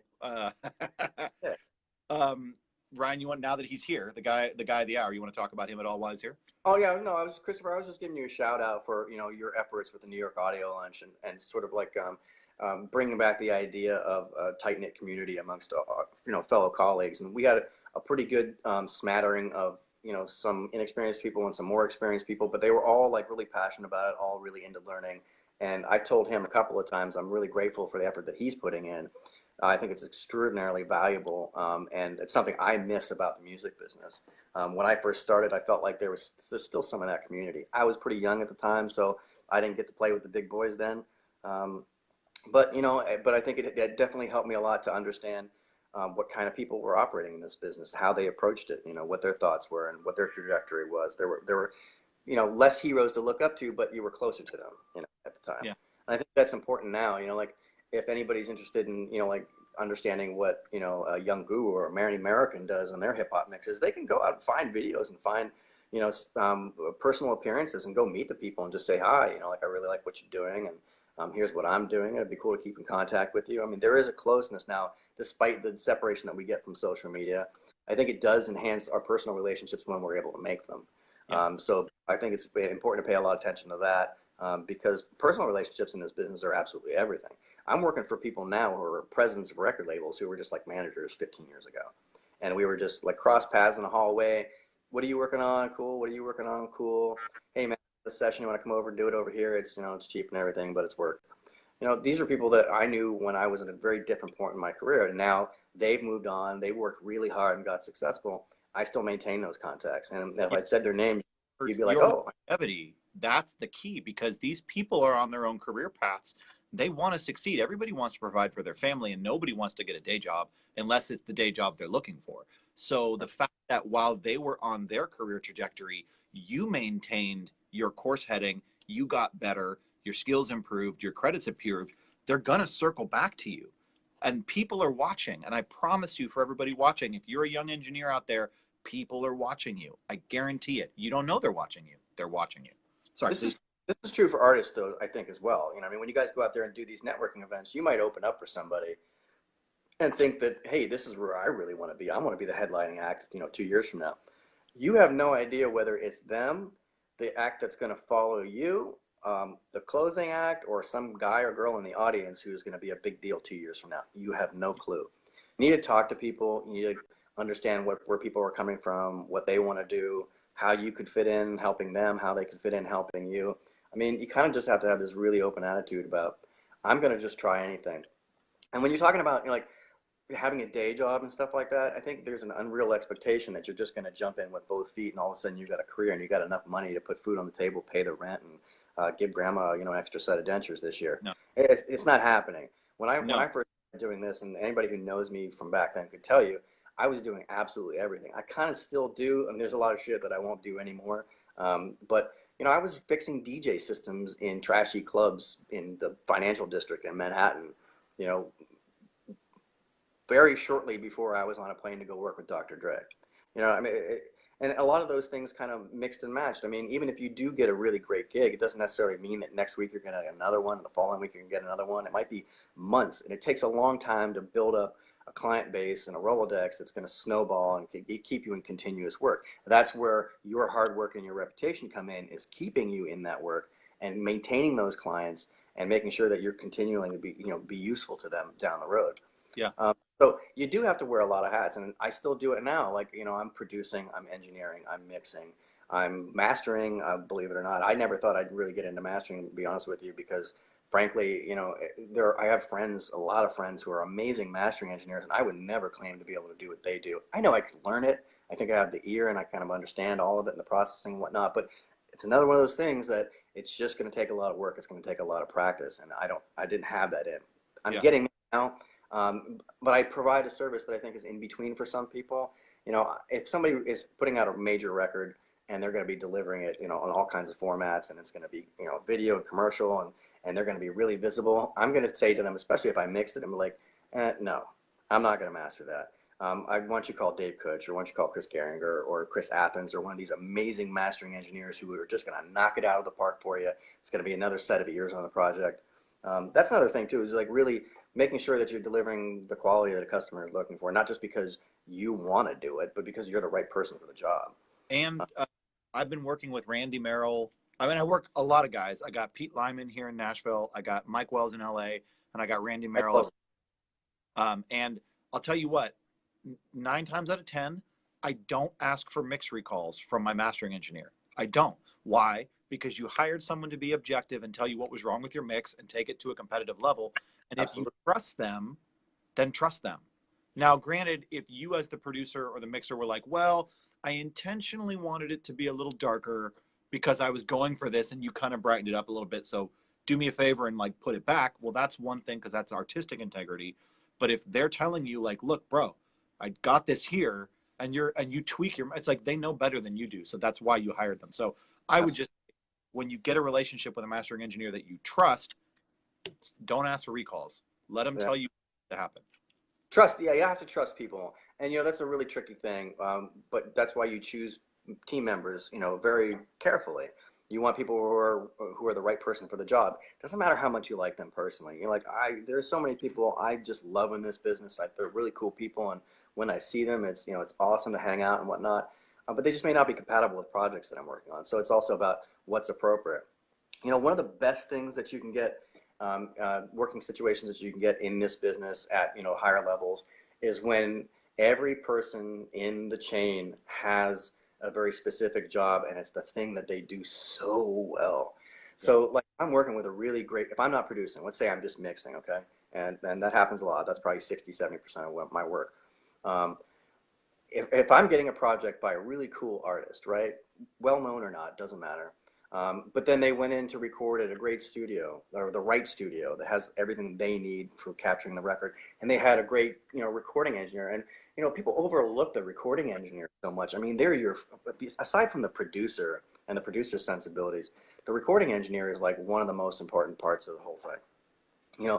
That's why they're like rock star recording engineers. A lot of them are also mixers too, but they really kind of got their skills set, as recording engineers. And I can think of a dozen off the top of my head. But we're talking about people like, like Vance Powell's amazing at mixing and recording.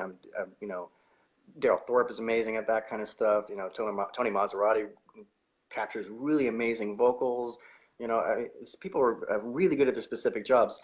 And then, so everybody in that process, whether, from the producer and the artist to the recording engineer in the studio, to the mix engineer, to the mastering engineer, to the people who lay out the formatting, for the graphics at the end of the project. All those people, when they come together and they do their jobs really, really, really well, is where the voodoo happens. You know what I mean? Having that team where everybody has got their specific job and they're just the right person for it. It's the most satisfying thing, as you can imagine, being able to work on projects like that. So I have. Daryl's actually here. I'm glad I didn't say anything bad about you, bro. Okay, so two things I want to say real quick. If you're just tuning in, this entire interview, we've got a donate button on the bottom. It's a really great cause. It's a charitable nonprofit organization that helps women. It's a women's shelter for women who are addicted to drugs and alcohol, and helps them get rehabilitated. So if you're just tuning in, hit that donate button. $1. Just shoot $1. It's a great cause. It doesn't go to us. Ryan don't need the money. I need the money, but Ryan doesn't need the money. Well, and actually, that cause was given to me by Miss Tennessee, the current reigning Miss Tennessee. She's got a month left on her title. You're going to see her. I'm going to do a live video with her as well. But so hit that donate button. Give us $1. Give us $5. We got a few people that gave $20, $10. I love you guys. The women appreciate it. Help them out. Okay, and then 2, I want to tell a story real quick, and this is really important. Oh, hold on. Madeline Myers just tuned in. Madeline Myers is the current reigning 2019 Miss Kentucky. So Madeline, how are you? Congratulations. Incredible woman. Congratulations. Okay, let's get back to it. So great cause, donate. Here's a story real quick. This is a Taoist story. I'm going to totally butcher it. But this is a really important mantra for everybody who's in their career and deals with adversity. There's a farmer, and this is like ancient China, right? There's a farmer, and he's got a horse, and he's got a son. And I'm going to butcher the story. One day, the horse dies, and the son comes to his father, the farmer, and he says, "Hey, aren't you sad about this horse dying?" And the farmer says, "Maybe yes, maybe no." A week or 2 later, the neighbor from down the street comes over with a brand new colt, little baby horse, and gives it to him and says, "Hey, you're a great friend. Here's a gift of a horse." And he leaves. And the son says to the farmer, "Are you happy?" And the farmer says, "Maybe yes, maybe no." Okay, so the horse grows up, and the son tries to break the horse and ride the horse. The horse kicks the son off, and the son falls and breaks his leg. And says, "Hey, are you mad?" And the dad says, "Maybe yes, maybe no." Later on, the general of China and the army of China comes through, and they're conscripting any able-bodied son to be in the army and go off to war. But because the son broke his leg, he's passed over and does not have to go off to war. Later on, that entire regiment and troop dies.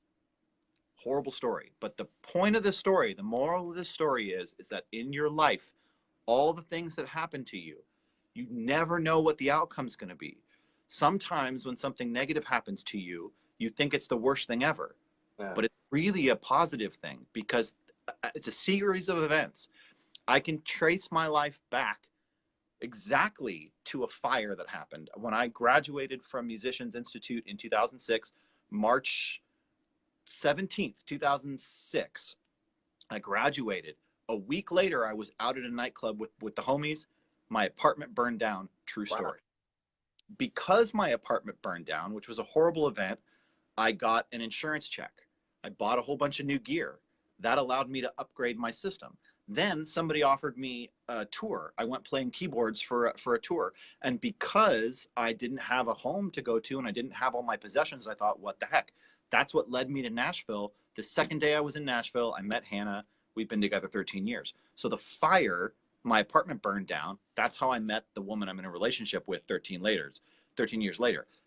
Every story has adversity. And so to tie it back to what we're doing right now, you may be going and you may be like hitting a wall, but you never know what's going to happen because you turn left from that wall and you take 5 steps and something beautiful is going to happen. So you can't say that often enough. Maybe yes, maybe no. That's the key. Anytime you break your head against this thing and you're like, wow, that really sucked. Maybe yes, maybe no. All right. So let's get back to it. Strategies for artist development. I'll just point it out. I won't make it long. There's another famous story by a famous author who talks about something of a similar thing, but it really has to do with how your mind works and your perception of things. And if you're interested in it, there's a guy named Stephen Covey who wrote some books about being a budding business person and learning how to deal with other people. And his story was pretty simple, but it was about how your perspective can really affect what your future opportunities might be. And the long story short is just to remain positive and to understand that you don't know everything, and that there could be one piece of information, there could be one turn of a tick of the second hand on the clock that makes all the difference between where you're at right now and what could happen for you. Yeah, there was a meme that came through like a week ago that I saw somebody put a meme, and it was, everybody talks about time travel and they talk about going back in time 30 years. And then Doc Brown says to Marty, don't touch anything because and the smallest change could irrevocably change the timeline. And then Marty goes back for Back to the Future 2 and it's all different. Right. But nobody in their life right now thinks about the slightest change today and how that could remarkably change 40 years in the future. So that lesson is, have the courage to do the thing nobody else is going to do, because you say, I need this, I want this, and I'm willing to get up out of my chair and stop playing video games, and I'm going to go network. I'm going to go down there and I'm going to change my life so that in 40 years I set myself on a trajectory. And that's, absolutely. Go ahead. No, I'm sorry to interrupt you. No, go ahead. This is what's so great about the way that you engage people, and I don't mean to butter your muffin, but I actually really admire what you do because you're engaging so much, and you're willing to talk about things that sometimes a little bit dicey and for young folks in this business a little bit mysterious, like how do you break in? A lot of this stuff is really about mindset and having that one moment where something that scares the absolute living shit out of you, you go, fuck it, I'm just gonna do it. You know what I mean? Because I think it's the right thing for me. It could be helpful to other people. Or I'm just putting good energy out in the world. And I don't want to get too crystal spiritual on you or anything. I don't really believe Honestly, do it. I feel like people don't do it enough. I can't tell you how important it is for people to understand that your energy and how you carry yourself in this world is everything. They say it's all about who you know. Especially this business. Yeah. Go ahead. Well, I mean, I think you said it all, really. But,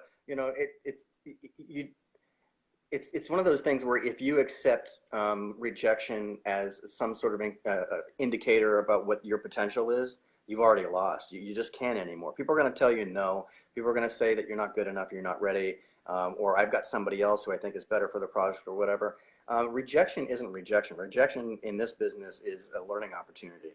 And you have to look at the positives that you get out of it. You step to a person, and if you did it the right way and you used the common sense that we were talking about and decent business acumen and a good understanding of interpersonal skills and how to deal with other people, just in general in life, being respectful of them and holding your own confidence, up high, so that you don't look like you're really unsure of yourself. I mean, there's just no place for that in this business except for with artists. All of those attributes I think are attractive to people no matter what business that you're in. But if you're in a business like entertainment and you're working at that A++ level, you cannot be timid whatsoever. Or if you're shooting for that A++ level, you can't be timid at all. But you also can't really be egotistical. We know people in our business we don't have to name any names. There's a couple of them that recently have really been in the news, and I'm talking about everybody from artists to folks who are on our side of the business. It's unattractive. I find myself personally repelled by people who are just way too like extra and so full of themselves. But you do have to have a level of confidence that shows people that, I'm in this shit to win it. I may not be everything right now, so I'm going to be humble. I'm going to know what I don't know, or at least I'm going to admit that there's lots of things that I don't know. Some of the best answers I've heard from anybody in any business is when they get a question or they get a situation that they don't know how to deal with, or they don't have all the information, is to say to, at least to themselves, I don't know the answer to that, but I'm going to go find out. I'm going to make it my business to get the knowledge, get the information, or get the help that I need in order to get to the next logical conclusion. And over the last 4 to 5 years, really since like 2010, 2012, the audio community, the greater audio community, has been piling up knowledge. Yeah. And with your smartphone, anything you don't know, you could go to the bathroom. You don't have to even say anything. Just be like, hey, I got to use the restroom. And then you could go pull up your phone and jump to YouTube, and you could be watching a YouTube tutorial with your earbuds in. And by the time you come back, you have the answer. So real talk, I still do that. There's still things that, I either have to refresh myself on. Let's face it, like part of the thing that looks complicated about what we do is all the goddamn bells and whistles, lights and knobs and buttons and faders and sliders and software and blah, blah, blah, blah, blah, blah, blah, until you're blue in the face. There's a million choices out there. How do you figure out what to use? You know what I mean? Anyway, I got off track for that. No, that's great. Okay, so let's get back to our specifics. Okay, I know that you've got your own deal, so we'll just pretend that you don't have your own deal. You are who you are. You've got the connections you've got, but you're not going to shop them directly to the label. You're going to grow them organically on yourself. An artist comes to you. What's the bullet point career strategy that you would use right now, knowing what you know, to develop an artist in the market? Hire good people, and maybe you can't afford somebody, if you need a guitarist and you really need somebody who's great, maybe you can't afford Hanan Rubinstein or like one of these amazing guitarists. Hanan, I don't know if you guys know, he plays for Alicia Keys, and like he's got an amazing studio space he's building in New Jersey. If you can't afford like a top tier guy like that, then you need to start sorting through talent, sorting through people until you can find those alliances that are going to work for you. Maybe you know a kid that you went to high school with and he was a sleeper guitar player in a band, when you were in 11th grade. You might be a monster right now. Reach out to people that you know and take a look at, as any business manager might, and look at all your resources. And then make a plan based upon what your resources are and what you have to offer right now. And do it to the best possible way, the best possible standard that you can.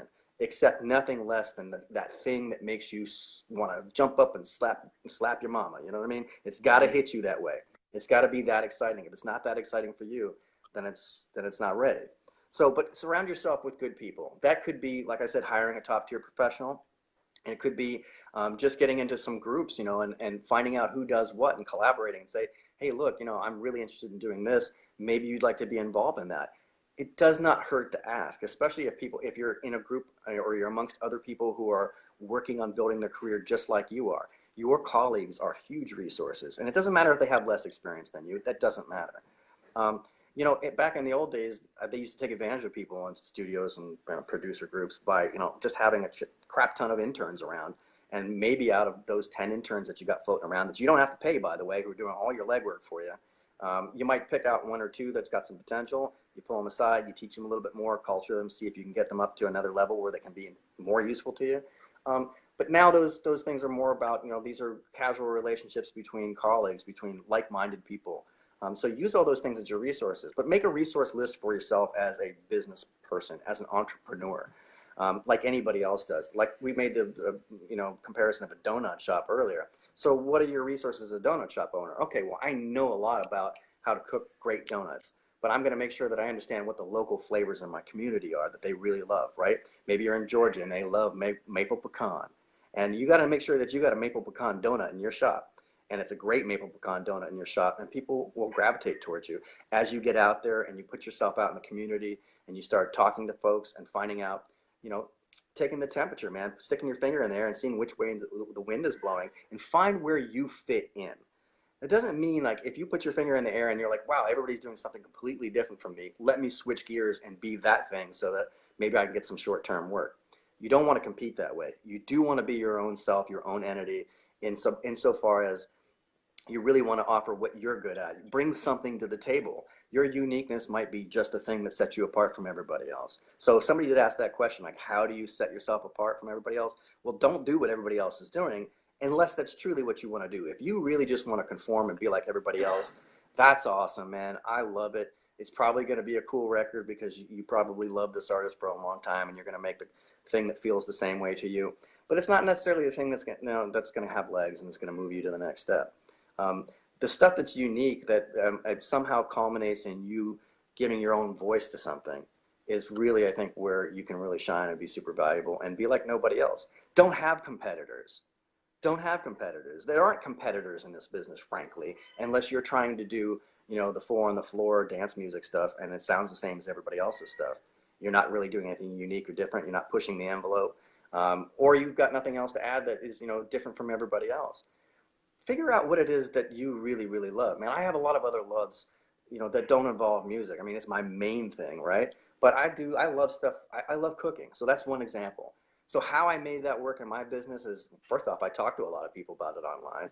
But like, for instance, when I went out and worked in LA with Dr. Dre, we ended up being there like 5 months. And part of that was because it became like a very friendly family atmosphere, and we just wanted to create. And so I got on that level with them partly because I was really into food. And, if you're working 10 or 12 hours a day in the studio, you got to eat, right?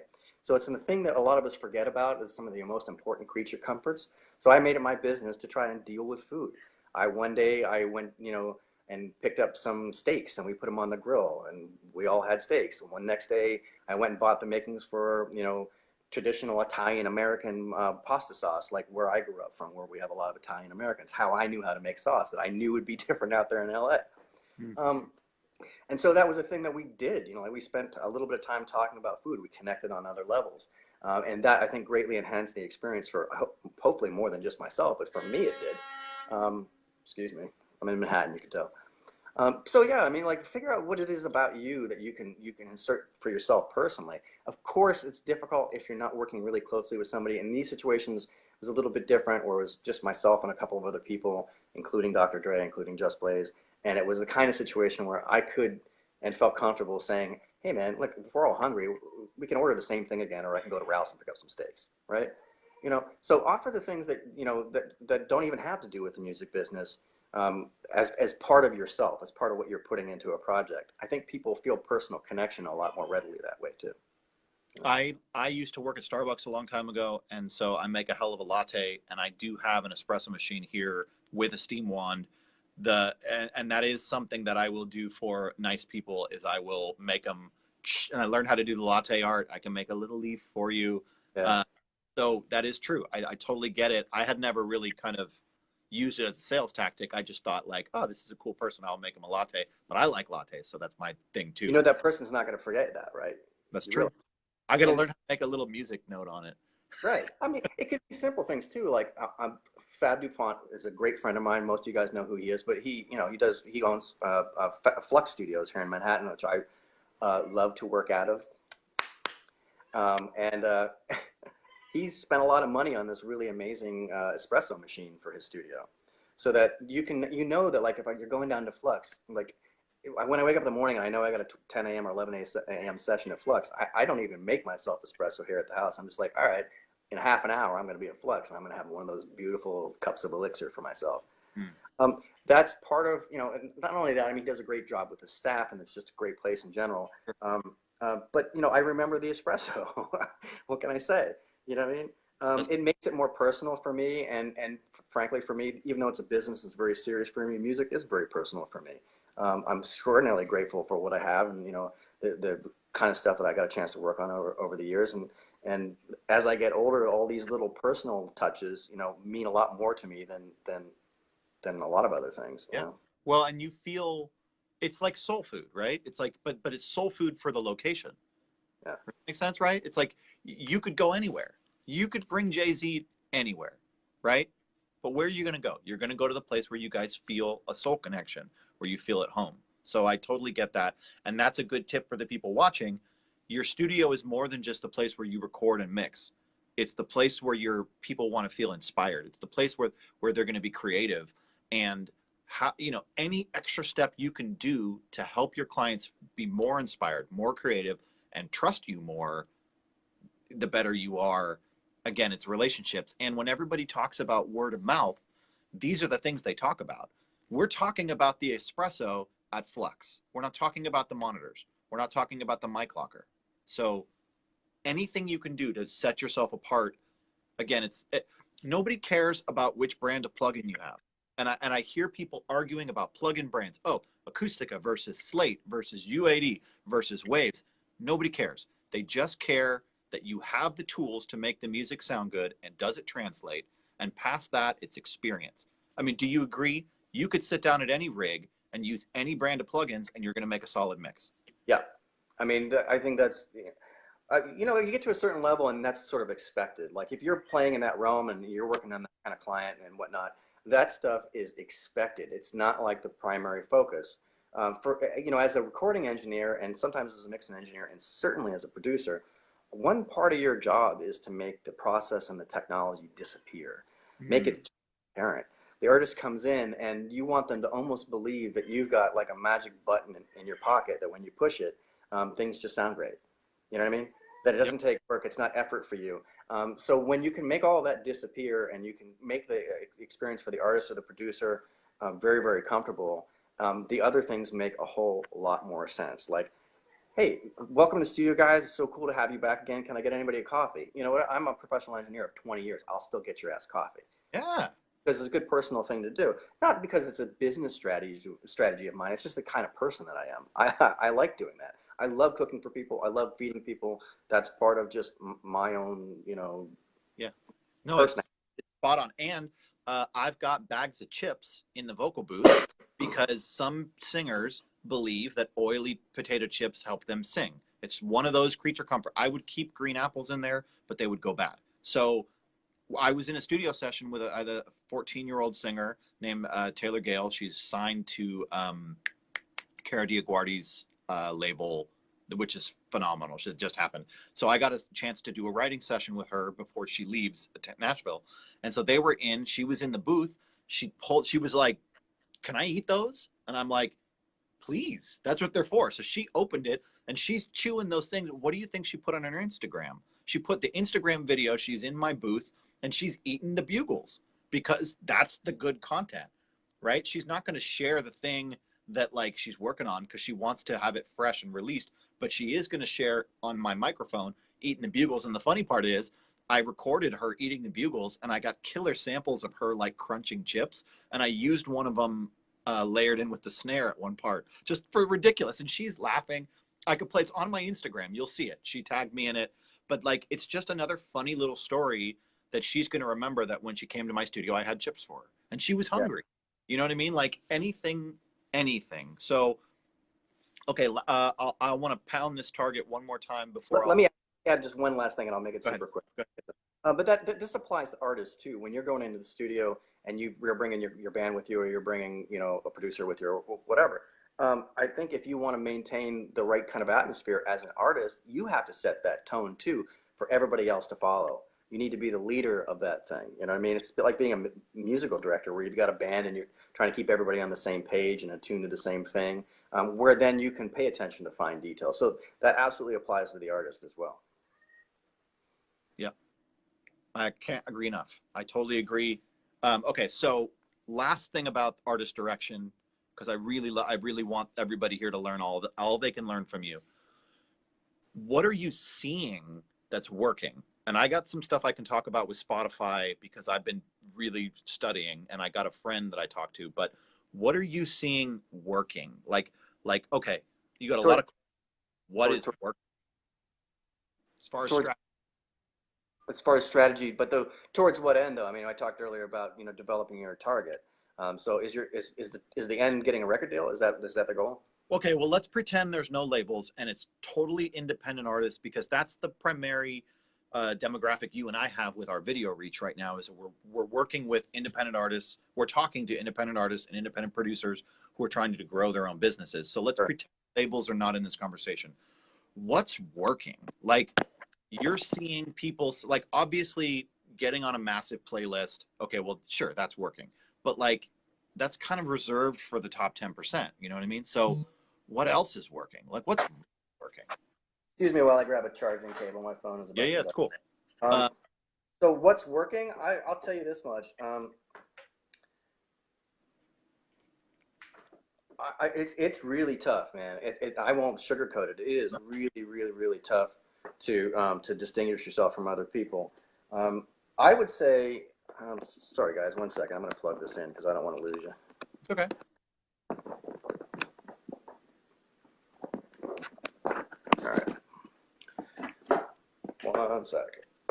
While he's doing that, everybody still watching, if you haven't donated, hit that button at the bottom of the thing. Today's broadcast is donating specifically to a woman's addiction shelter. They're helping women get off of drugs, get off of alcohol, get out of bad situations. They're going into a rehabilitation home, and they're really helping people. Check out that charity. This is the official charity of the reigning Miss Tennessee. So somebody hit that button. We've already raised $128, which is amazing. That means that this broadcast is buying dinner for all of those women.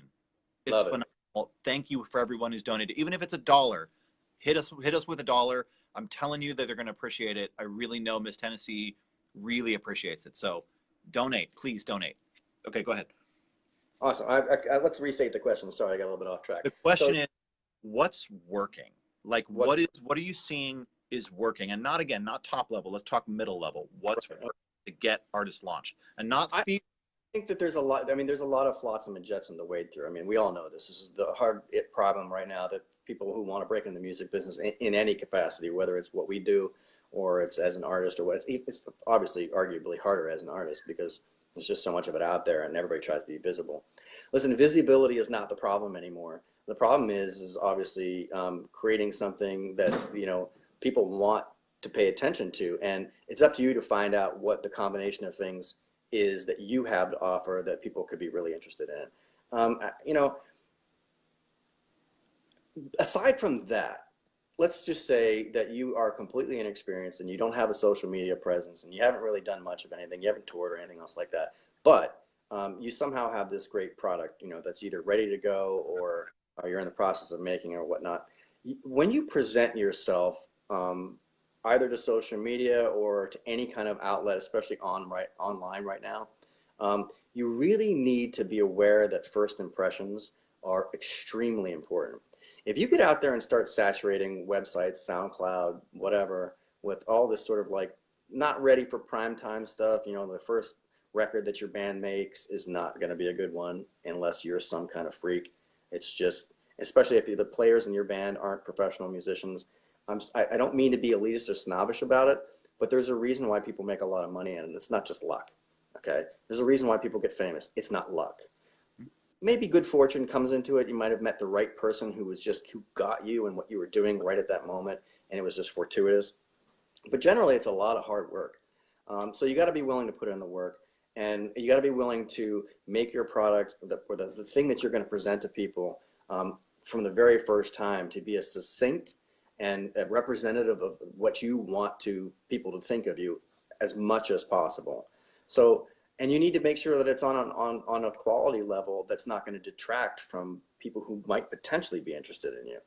So I would say rather than drab a couple of little really poorly done demos out there because you don't have the money to do it, stop in your tracks. There is no emergency in the music business. There's no reason why you have to release this record today, especially if you're just an independent person or artist or band out there on the scene who's trying to get noticed. There's no hurry. You're not going to rot. If you wait another 2 months and figure out how to get the right mastering for your project or get a better mix some way, one way or the other, by hook or by crook. And there's lots of ways you can do that. First off, there's a practice called referencing that every professional does, at least to some degree, that I hear young people, they talk about it like it's cheating. Well, I don't want to copy anybody else. Well, you can't copy anybody else unless you have the same players in the same room with the same instruments on the same day. You're not copying anybody. But everybody's got influences and everybody else has, inspiration that they draw from. And, for most of us, unless you get serious about it, it's really just this mental catalog of the way you think things should sound and feel. Now, you work hard all of your life without knowing it to build up that mental catalog. But as a professional, or if you fancy yourself a professional, get yourself organized, get academic about it. Build up a folder on your desktop that's got all songs that are inspirations for particular kind of things that you're working on or you want to do. If you're going to do a rock record and you love the Foo Fighters, get all the Foo Fighters records, put them up there. Listen to the stuff that the producer of those records did other than that project. Listen to the stuff that the mix engineer and the recording engineer did other than that project. Get the breadth and the scope of their work and understand what it is that you're shooting for. Again, we're talking about targets. The references when you're mixing for just a mix engineer, one of my first things that I ask a client to do when they send me files is say, especially if they don't have a track record, if they don't have records that are out there, I've got nothing to go by except for their rough mixes, which tend to not be any particularly good reference, with the exception to say that, they might be instrumental in giving you some idea of what the artist and the producer had been listening to before it got to you, so that you make sure you hit those high points. Otherwise, the producer and the artist are probably going to feel like there's something missing. But use references judiciously. I mean, there's tons of ways to do it. One of the ways I like to do is I keep folders for different genres and from different eras. And when I talk to an artist for the first time, if I haven't worked with them before, I don't know their body of work. What records do you love? What really trips you up, man? Like they might tell me something that I wasn't expecting. They might point to a record that's just wet with effects and delays and all kinds of stuff, whereas maybe my initial conception of their project was to be a dry vocal, or it could be anything. But you want to get inside their head. Part of the way that you can do that is with referencing. The second side to referencing is to give yourself a target. Compare what it is that you're doing with professionally done mixes, that are out there on the market, that are commercial and that are viable, and that maybe they're even doing well. But stuff that you think is the target for your professional standard, right? So if I'm mixing a record, for somebody who tells me they love Coldplay and Radiohead and stuff of that genre, I'm going to go ahead and get all that stuff and listen to it. And I might even ask them a lot of questions. I'll interview them. I'll say, what is it that you love about this? Is it the way the drums sound? Is the distant, guitars ringing with lots of delays? Is it the way the vocal sits in the mix? I get inside their head. And over the years, you develop, a common language, amongst professionals that a lot of us understand, but they may not be the same words. I like to use, visual language and sort of emotional language. When I talk about, if it doesn't make you stamp your foot on the floor and say, hot damn, that's a visual. That's a visual reference for me to say, to understand that it's got to meet this level of satisfaction for me in order, for me to feel like I'm doing the right thing for it. The same is true with using references while you're mixing. Go back and forth between all those mixes that the artist said that they love, that they feel like should be representative of their sound, and make sure that you're playing in the same ball field. You know what I mean? How's your low end compared to theirs? How punchy is their mix? How loud is it? I mean, you have to consider the fact that you're going to be doing something that's unmastered at that point, so allow for that. So that's a matter of educating yourself to understand the mastering process, so you know what might be coming down the pipeline for you with your mix that's going to get sent to a professional mastering engineer. Study, be academic, learn what other people are doing. There's so much information out there now. It's kind of hard to sort through, but I think if you choose your targets wisely by paying attention to people who are doing the work at the level that you want to work at, that gives you a target. It might be a little bit of a moving target because as you learn, maybe your expectations will change. But in general, that's going to help you define the things that you need to do in order to advance. And when you put the emphasis on the craft and the song and doing your best work possible, people will eventually notice. I mean, it may take some time and it may take longer than you want it to. And certainly for me, I'm an impatient person. And so early on in my career, when I really wanted to mix, I wanted to do more and bigger projects. It was frustrating, but it also lit a fire under my ass. And so I put the work in, man. People, a lot of times they love to ask, well, what's the secret, to being successful? I don't know. Am I successful? Am I at the top? I have no idea. You don't quantify those things or qualify those things. You just do the frickin' work. But I do qualify it because the success that you've attained, if we set accolades aside, your commercial success, those are your accolades. That's the success you have in the industry. But let's talk about personal success. You maintain a successful business which pays and profits your family on a monthly basis. That's success. You able to get up every day and work on music as your primary income source. 9 out of 10 people aren't doing that. And so, yes, you are successful. And that's why your words are so powerful, because you've been able to take your entire experience, your entire wisdom, your entire life's focus, and keep it in an incredibly difficult time in the music business where profits are slipping, production budgets are slipping, and you've been able to maintain. So yes, you are successful. Don't shirk that. It's not about ego. It's about facts. And I respect that. It's what I work every day, man. The stress that I go through every day to maintain a level of income so I can keep this studio to me so that I can push myself to be closer to where you're at. It's people don't even understand that. Like the average musician doesn't get that I'm doubled my income, or I doubled my bottom line to be in this room. My car, my house, groceries, bills, the studio is literally the entirety of all my bills added back on. I'm at 200% with this studio. And I'm in a location now where cost of living went down, incomes went down, and so people don't have the same budgets. When I was in Los Angeles, cost of living is higher, income is higher, people had larger budgets, and they understood things cost more. So I got paid more in Los Angeles. I took a hit on my income, but my overhead went up. And so for the younger cats out there, you have to understand, like, making a decision like Ryan's about to make to go take on overhead in Manhattan is it's not something you do until you're ready to do it, till the math works out. When I took on this place, I knew that I had 2 years of grind in front of me.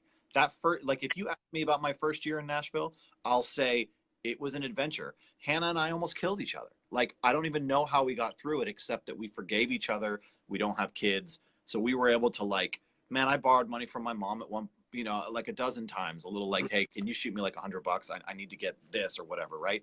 Like, it's such a difficult thing. This music business is such a difficult thing. And luckily, we're coming out of the depression that happened because of streaming. We are. So yeah, let me drive that point home. We are definitely coming out of that dark place. I don't think that it can be understated. It's rather overstated. You know, yeah, we survived a pretty dark time. I mean, 2008 when the market fell, people did not want to spend money, and it immediately, you know, got withdrawn from the stuff that we do. People stopped spending money on things like arts and music. Budgets get smaller and dwindle. People, you know, get frugal. They do what they have to do in order to get by. Some records don't get made, but people generally find, you know, DIY ways to do things for themselves. And so that has driven part of our market. You can actually see it in the marketing of gear manufacturers who are changing their approaches to how they're addressing the market, what kind of products they're putting out there. You know, one of the most popular products right now for a company that I'm involved with pretty deeply is, you know, Dangerous Music. You know, I'm involved with Dangerous. Yeah, I love that company. I mess with those guys big time, and for good reason. Yeah, you know, I don't. Mark and the crew. Mark takes really good care of his people. He works really hard. Yes, he's a crazy character with a crazy look, and he's got a shtick, and it's like, you know, Laz is like the way he talks. It's fun, but Mark, he's a heart. Mark is a heart-centered human, and I respect the shit out of him. He's been incredibly generous and kind to me. So anybody who meets Mark out there, holy Jesus.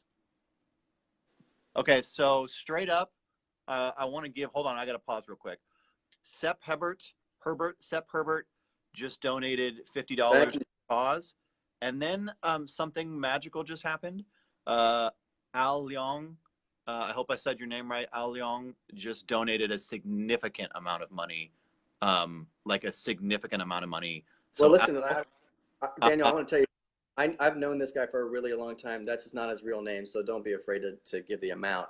I think you should shout him out for it. It's not his real name, so people won't necessarily know who it is. I'm just gonna say, hold on. Like it's. I can see the numbers right here, and Al, I just want to tell you, you are now on my golden list. Anything you need, you call me immediately, because I feel like I feel like I want to cry that you just gave that much money to that cause. So like seriously, dude. That's amazing. It's amazing that you just did that. So thank you. Al's a great guy, man. And it's not his real name, but I've known this gentleman for 2 decades. And he kind of dipped out of our music scene for a little while to get into a very successful business on his own. This is a guy who I think a lot of people could look up to, especially in our business, because he does nothing in small measure. He's that kind of guy who goes after things, and he goes after them hard, and he does it until he wins.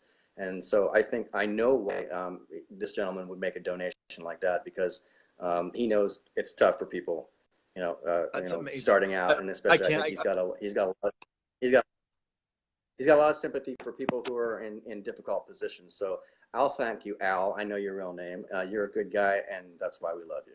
Well, I'll tell you what. I'm telling you, Al, hit me up. Anything you need, it's carte blanche. And I'm going to make sure that I get a special thank you from Miss Tennessee. I'm going to get on the horn with her, and we're going to have her record a video and thank you personally. So There you go. It's incredible. And it's all thank you, Ryan. You brought that in, and I want you to know that this broadcast just helped a lot of battered women, a lot of addicted women. I'm blown away. I'm blown away. So thank you, Al. You're amazing. Thank you to everyone who donated. I had no idea that that's what was going to happen when we did this, and I threw it on Ryan last minute because of the weekend that I had with the incredible women at the Miss Kentucky pageant, and I was watching how much help that they were doing in the world and the 10,000 plus hours of community service, and I straight up was looking at the resumes of these young ladies, and I thought to myself, I'm not doing any of this. So I thought, we're going to do this broadcast just because I just wanted to do this broadcast, and I thought, hey, let's help somebody. So I'm speechless over it. Ryan, we've been on for 2 hours now.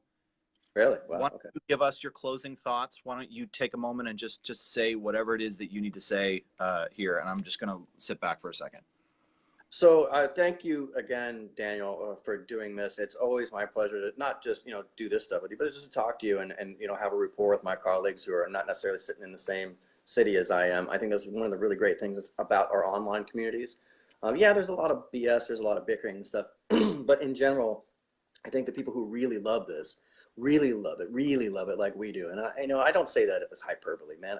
I went through a lot of years of not making any money, working 100 hours a week and sleeping under consoles, and being broke. And, sometimes that still happens, even though I'm working hard, I'm running my own business, and the business ebbs and flows. And so, we all deal with challenges. But I really appreciate what you're trying to do. And this is why I give Christopher Saylor a lot of praise, because I think one of the really, really sad results of the downturn in our economy and the changing of the guard in the recording industry has been that our community has dissolved a little bit, and man, are we worse off for it. So anything like this that helps us to engage, talk with people, share our experience, whether it's relevant or not, people could choose that. But I think it's incumbent upon us to try to reach out and give as much as possible and spend as much possible time engaging people. I mean, wouldn't you love to have that when you were, in your early 20s and you were trying to figure out what the hell is this thing, the music business, and just sort of struggling your way through. So I'm super, super appreciative of that. And I'm going to try to do as much of that as possible. And hopefully in the comment sections, you guys will let us know if there's other topics that you want to get onto. Yeah. But Daniel, I'd like to make this more of a regular thing with you. I want to make this the response that we're getting from the community, I think has been really powerful to me, and I'm really appreciative of everyone who came on. I'm really appreciative of you, or Ryan, for taking your time out, 2 hours of your busy life. I know that wasn't a cheap 2 hours, and so I just want to say thank you to you, and send my love out to everybody who donated. I'm just totally in shock right now, and send my love out to the audio community. Of course, I'm here for you guys, and anything you need, I'm telling you, I'm here. I'm not as busy as Ryan is, so just go ahead and hit me up. I'll answer your questions, and if I'm ever being a jerk online, I want you to call me on it and be like, hey, you promised that you would help. I'm here to help. Right now, we got a crazy-ass storm in Tennessee, so if anybody is in trouble or needs anything, of course, we're here. I'm going to head up to my girlfriend's mom's house and just hang out and kind of weather the storm for a minute. But yeah, I'll be back next week. We'll get some more on. Ryan, you're always welcome. If you want to talk about anything, we're here. Anybody in the comments wants to talk to us and ask us questions, we're here. And I love you all. Have a happy Wednesday. Ryan, take us out. All right, man. Thanks a lot, everybody, for showing up and for your attention and your time and your questions, which were so many really good questions. This is what I really, really, really love about having this sort of forum. The people who are staying here and who are watching, who are commenting, are the people who really want to be here, not just casual observers who want to pass judgment or whatever. It was just too much of that. So this is so valuable, man. Like I said, I want to continue to do it again and again. Thank you for being here. Thank you for everybody who donated. I think it's really prescient of mine for Daniel to think of adding something like that to this, to find another way to add value to the world. I mean, this is just what we were talking about, being positive, having a good attitude. And we're going to rotate it. We'll pick different charities every time, and we'll spread the love around. So absolutely. yes. But also, I don't even know what the amount was, but I know this guy, I'll send you a shot. How long? Thank you again. You're a generous man, and you prove it not only by doing stuff like that, but with your willingness to reach out to the audio community and help everybody out. You give me a lot of high praise, but you know what? You're an inspiration to me as well. So thank you again. You have my eternal gratitude for your donation, and let's keep it going. And like I said, Al, I'm here for you. You have carte blanche. Hit me up. Anything you need. If you just want to talk, if you need a friend, if you want advice, I'm here. I don't know who you are, but all my love, man. Thank you so much. To everybody else, thanks for tuning in. I'm Dr. Ford. That's Ryan West, and we'll be back. Like and subscribe at DrFord Music, Instagram at DrFord Music, YouTube at DrFord Music, Patreon, at everything. We're going to make changes in this audio industry one person at a time. I really believe that we can help each other beyond just talking about audio techniques and plugins. There's so much more to learn. So let's help each other and go find your own charitable cause. And if you have one you want us to donate to, hit me up in the comments or hit me up in direct message and let me know which the next charitable cause should be. And let's get them some money and buy some food for them. All right. Thank you guys. I've got one for your great donation, Sep. You were awesome. Tamaki Sakai, thank you as well. Everybody in the comment section, I love you. All right. See you guys later.